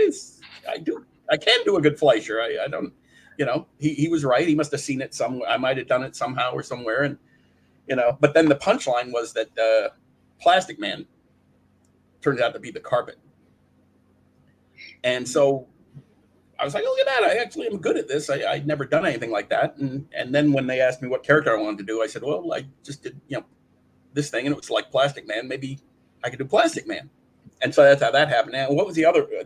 And so there were a couple other jobs like that. But every time I would look at the script and go, like, why me? Why did he pick me? And then I would do it, and I'd be like, oh, I am perfect for this. This is like weird that he would get it, So I guess that's the story. I hope that helped. Yeah, that was great. These stories suck. I'm sorry. No, not at all. Another question, Andrew Sharp on YouTube.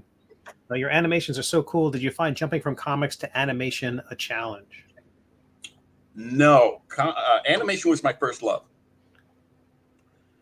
I saw Snow White in a theater when I was 5. Back when you had to go to a theater to see a Disney movie, and it just knocked me out. And back then, Disney didn't share credit. I thought he was the guy who did the whole movie. So it says Snow White by Walt Disney. I'm like, I'm going to be Walt Disney. I'm going to do everything, And I was really obsessed with it. And I used to make Super 8 films, hand drawn, and also I made like a King Kong, like a stop motion King Kong. I built. I remember putting clay. I had it like a GI Joe because I needed an armature. Put clay on the GI Joe to make him into an ape, and then put like fur, and then painted it.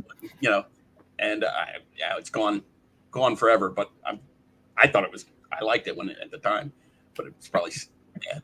But that was what I wanted to do, and I made tons of animated, and it wasn't cheap at the time. I mean, you had to use Super 8 film. You had to go, and you dropped it off at the drugstore, and you waited a week, and then there were no retakes because it was $6. I remember it $6 and $7. I remember that because I didn't have $6 and $7. That's how I remember it.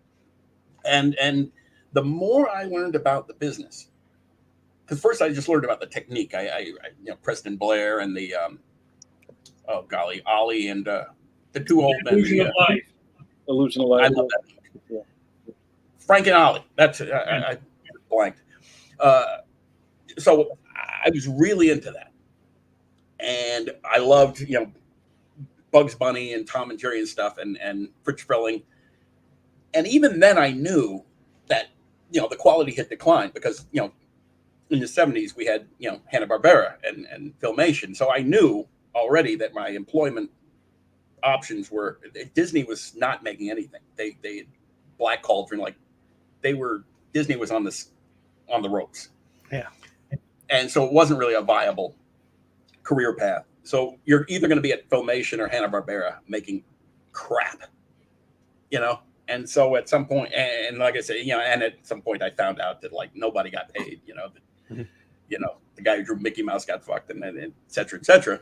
And so I lost. I was like, this is not going to. It doesn't look like this is going to lead to anything, And so, comics, at least in the '80s, you had, like I said, that the shops were starting to open, so you had a little break in the distribution monopoly, because before that it was Teamsters, and there was no way to get on the newsstand. So that now you're like, ooh, I can maybe get some just shelf space. And the other main thing was that you were allowed to draw in your own style, and that you could get some kind of credit. So it was possible. Again, if you're doing Smurfs, no one's ever going to know who you are, right? And you have to draw it in Smurf style, right? Which is, again, I'm not knocking the guys who do great at that, and I'm terrible at it. I got fired off of Rugrats and a bunch of other things because I can't stay on model because I want to fix it, Right. No, it's like, oh, I did Rugrats. I was like, they're so ugly. I can make them cute. And they're like, no, don't make them cute. They're hideous. Sorry. That was great, man. No, so at the time I was just like, well, comics, at least there was some kind of artistic freedom that you could get noticed, and I don't think I wouldn't do it today. I think today I'd probably be a YouTube animator if I was starting out today, because it's easy to get distribution and be noticed, and again, I stopped doing animation for a while, and I started again when computers came along, because I'm not paying for in-betweens or, acetate. I remember that was a nightmare. Right. Cells were like a lot of money. Yeah. They're like $1 each or something. I was washing the cells. So I was a kid. No, so once computers came along, I said, wow, I can get back to, when I was a kid, I even tried to make a video game. I had one of those, it was like a Commodore or Atari or something, and it was a cassette tape that you actually had to put into the machine. Right? And so I had like the most rudimentary, where you could make like some kind of Pong game. So I remember my sister and I made it was real, simple game of it's an elevator. There's a door. It was a rectangle. It was door to open on a floor, and one of the floors would have an axe murderer. That was the game. Like, so you push a button, and the door would open, and you either nothing, or there was a very bad pixel guy, holding an axe, and then the axe would come towards. That was it. That was the game. Fantastic. But now it's so easy to do things. Yeah, I think if I had it to do over again, and again, even now, like when I did the last 3 books, got Cathlon and Tardigrade, it was with an eye towards Hollywood, because I mean that's really like kind of how I've been making my money the last 40 years, movies, like animation stuff. So I'll sell but then after like the last strike and stuff, I'm like, do I want to be in business with these? Like, well, maybe I'll just shoot it myself. I mean, with the way AI is going, my dream is, everybody's talking about, it's stealing your stuff. And I would love to be able to just shove 40 years worth of shit into a computer and say, give me a new Kyle Baker cartoon, and then walk away. That would be great to me. I think you know what I mean? I think that would be where it comes in handy is, like in betweens, Right. It's always hard for me to find somebody to draw my style to do in betweens. Right. So I might get back to it. I forgot what the question was, but it was about animation. I would like to get back to it because it is easier now. And that's how I transitioned, was that it was not a good business 40 years ago to get into. Now it's interesting again. And also now that, with games, there's more animation. Right. You don't have to just do animation for a TV show or, a lot of stuff. Most art forms come out of the format is created, and the work is like for a certain format. Like newspaper strips is to be read in a newspaper one day at a time, or a comic book was created because a comic book size is exactly like half of a newspaper. They folded it in half, and that's why it's that size, and that's why the rack is that size, et cetera, et cetera.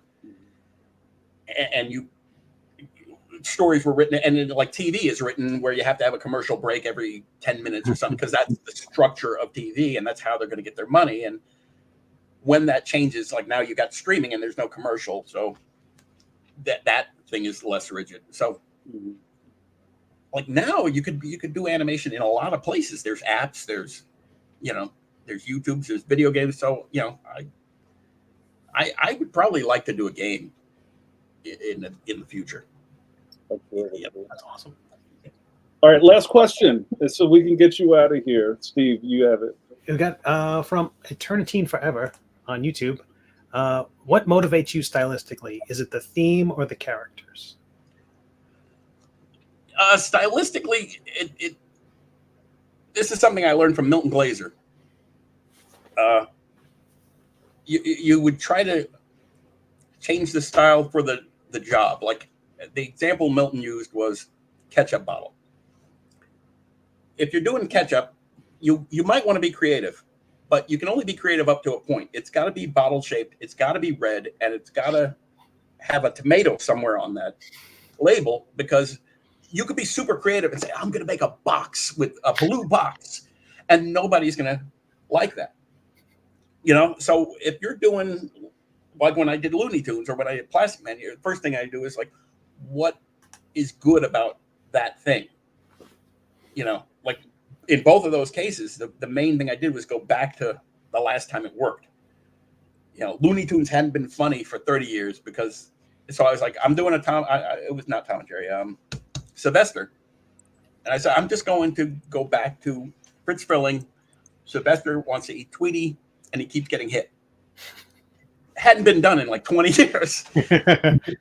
Like that's all. And same thing with Plastic Man. I'm like, Plastic Man, you need to be funny, and he needs to change into things. Like that was the hook, And I wanted it to be younger because I had kids, and so it's written for like 6-year-olds. So that style is chosen that way. Nat Turner is drawn in the style because I wanted it to have a feel of being done at that time. Like I originally, the first edition, until people complained, the first edition was on bad paper. It was on newsprint.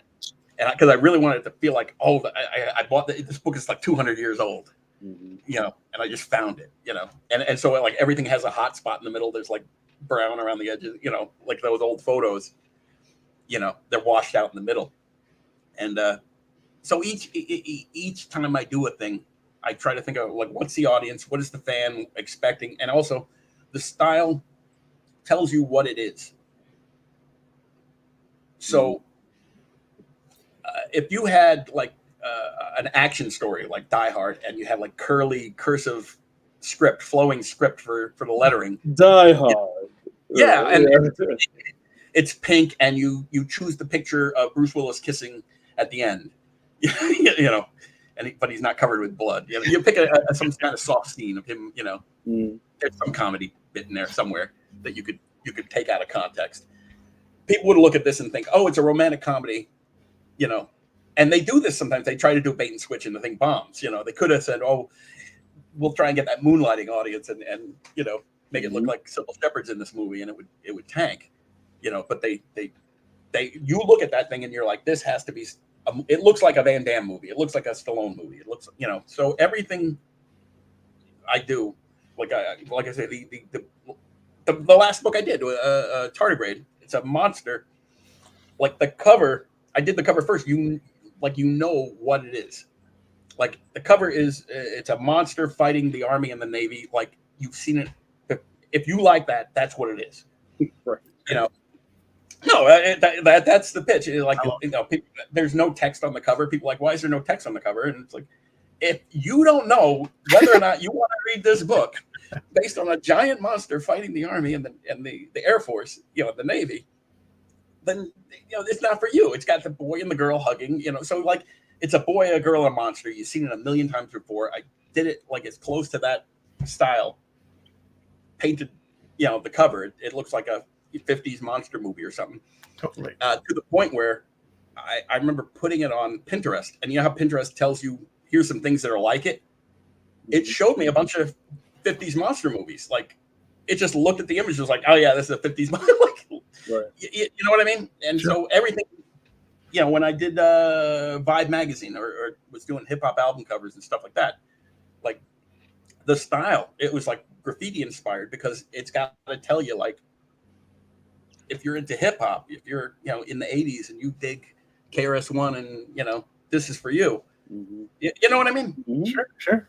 That's good. So that was the answer, I hope, was that's how I pick a style is whatever the job is supposed to be. I try. Sometimes I fail. You know, I love it. And well, we got one last question that came in under the wire from YouTube. It's a big one. Okay. Distract asks, what's the best advice you ever heard? Oh, that's a good one.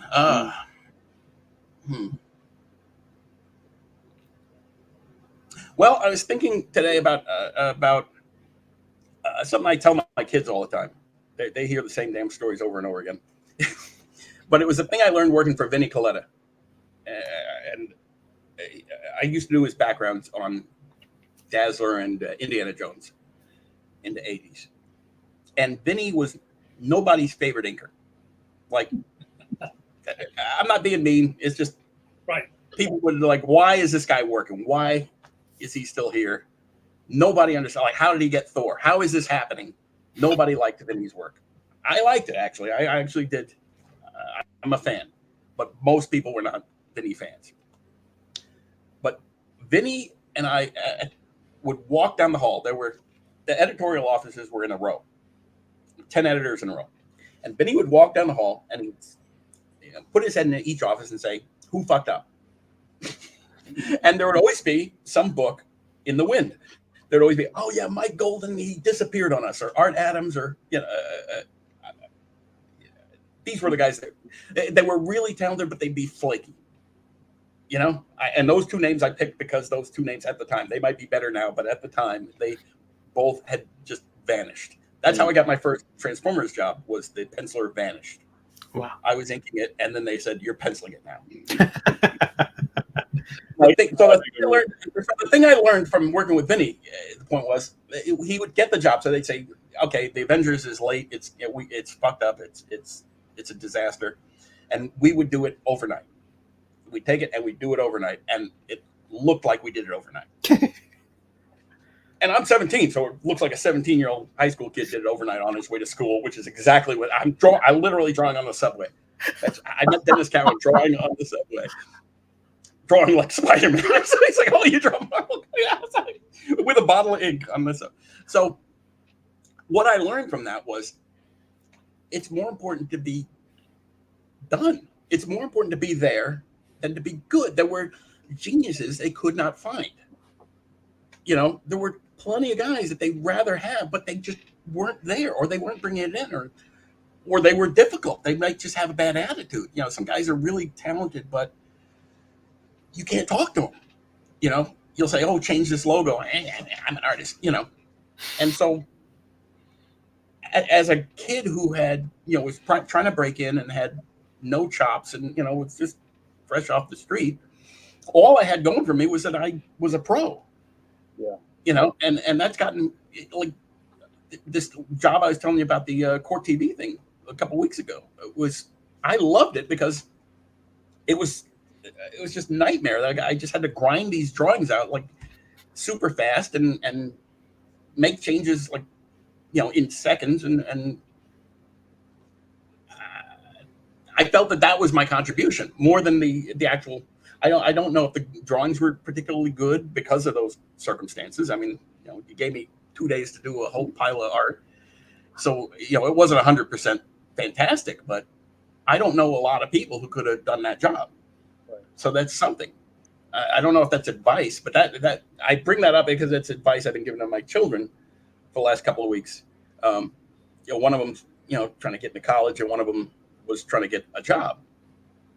And she was trying to get her first job, and her sister had gotten her an interview for driving, and the other daughter had just learned to drive, like that week, like just got her license. So she was not a great driver. And I was just like, if you can be professional, if you can show up on time, if you can be polite, they like you, they will. Even though you can't drive, they will find something for you to do. Right. Because they'll like you, and you're recommended by your sister, and that's exactly what happened. You know what I mean?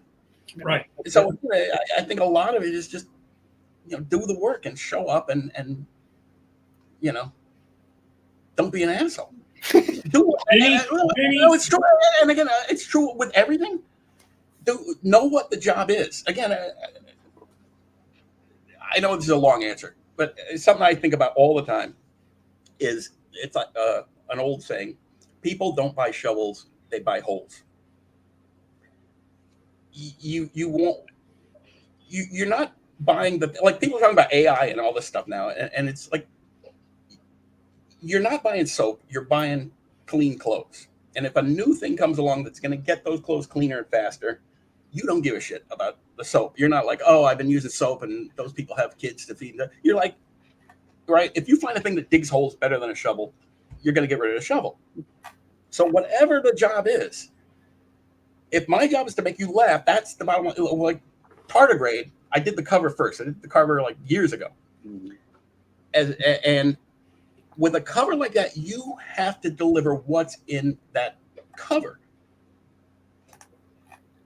The cover, and say with Mike, like the Phantom.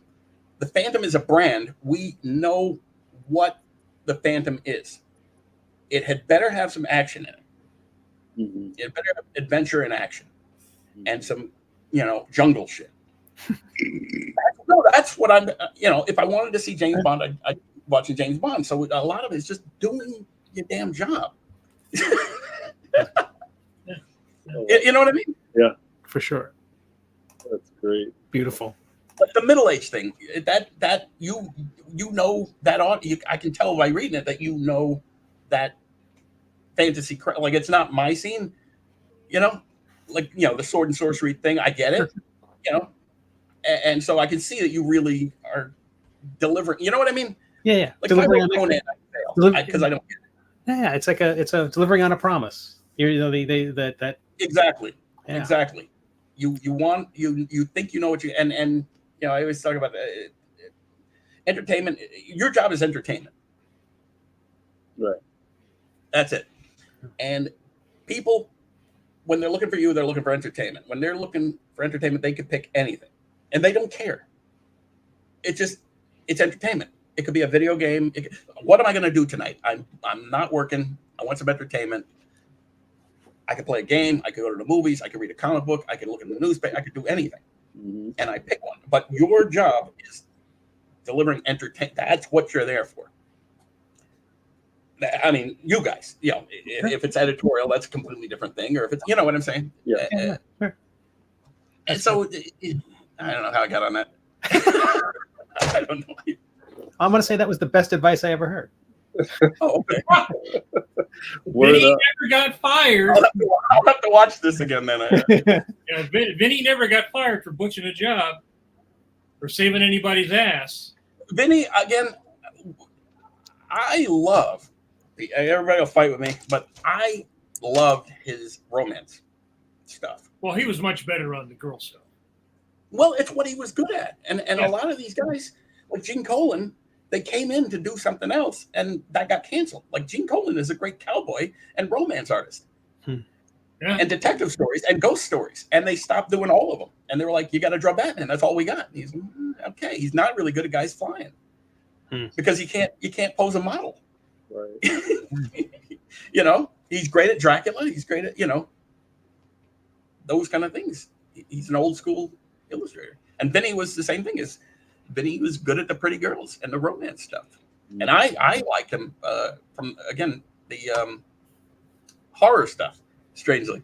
I wasn't a DC superhero guy. I was Tales of the Unexpected, and, you know, my favorite stuff was EC, you know. So but that was for me, you know. All right, that's it, Kyle. That's it. Yeah, we went over the red line. I'm sorry I didn't talk about comics. No, I don't know what happened. We talked shop. I got a new book out.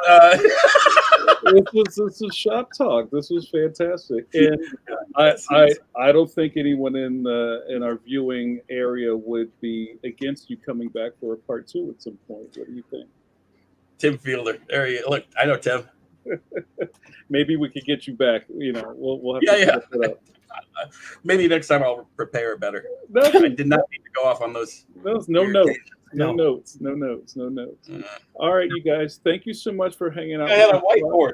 Oh, right. I got a whiteboard. You had that also. We'll save that for draw you a picture. We'll save that for next time. We'll start. All right. All right. Before you kick out, what the hell happened? We had a fantastic interview is what we had. So I hope it was. I don't know what the hell happened. and I said, you know, Kyle, before you know it, we're going to be out of time, and we're going to go. What happened? So, yeah. I don't know. All right. So, guys, join us next week. We don't know what we're doing yet, but you'll be entertained when we figure it out, and we'll let you know. Thank you so much to master cartoonist Kyle Baker, who hung out with us. We talked shop. It was so lovely. We didn't even get around to drawing. This is fantastic. I know. And so we do this little thing on our way out of here, Kyle. I hope you'll do it with us. Oh, and also on Pencil to Pencil Channel News, I will be back here tomorrow night at 9 p.m. for Coffee Break with Jay. Come back, because I wanted to ask about Kickstarter, and I wanted to ask about King Features. Oh, well, you know, we could talk offline. Like the show never stops. So let me turn this off. Is Mike alive? Mike, are you moving? I think there he is. Guys, thanks so much for hanging out with us. This is fantastic. I saw the Stefano one. Steve Conley was the one who didn't talk, but this time it's Mike who didn't get a word in. Sorry, Mike. I was just listening. Guys, somebody said to me last night, "What do you think the world will be like in 50 years?" I was like, "I don't think we're going to make it that far." So, Oh my God, the world. People think that so on that note, I think it would be the imperative. world will be here. Well, maybe we won't. It was here. The world was here for billions of years before we got here. Yeah, They're doing fine without us. We'll all be in the cloud. But before we turn into jelly shaped smears on the ground, I would move you to. All right, Kyle. This is what we're gonna do. To wash those curvy hands. Let's see your curvy hands, Kyle. Let's Oh wait, I don't know how to do a curvy hand. What's a curvy hand? Put your All palms I do is out like square that. fingers. I know it. Oh, there you go. We have a- Fist. I always think of fist with that guy.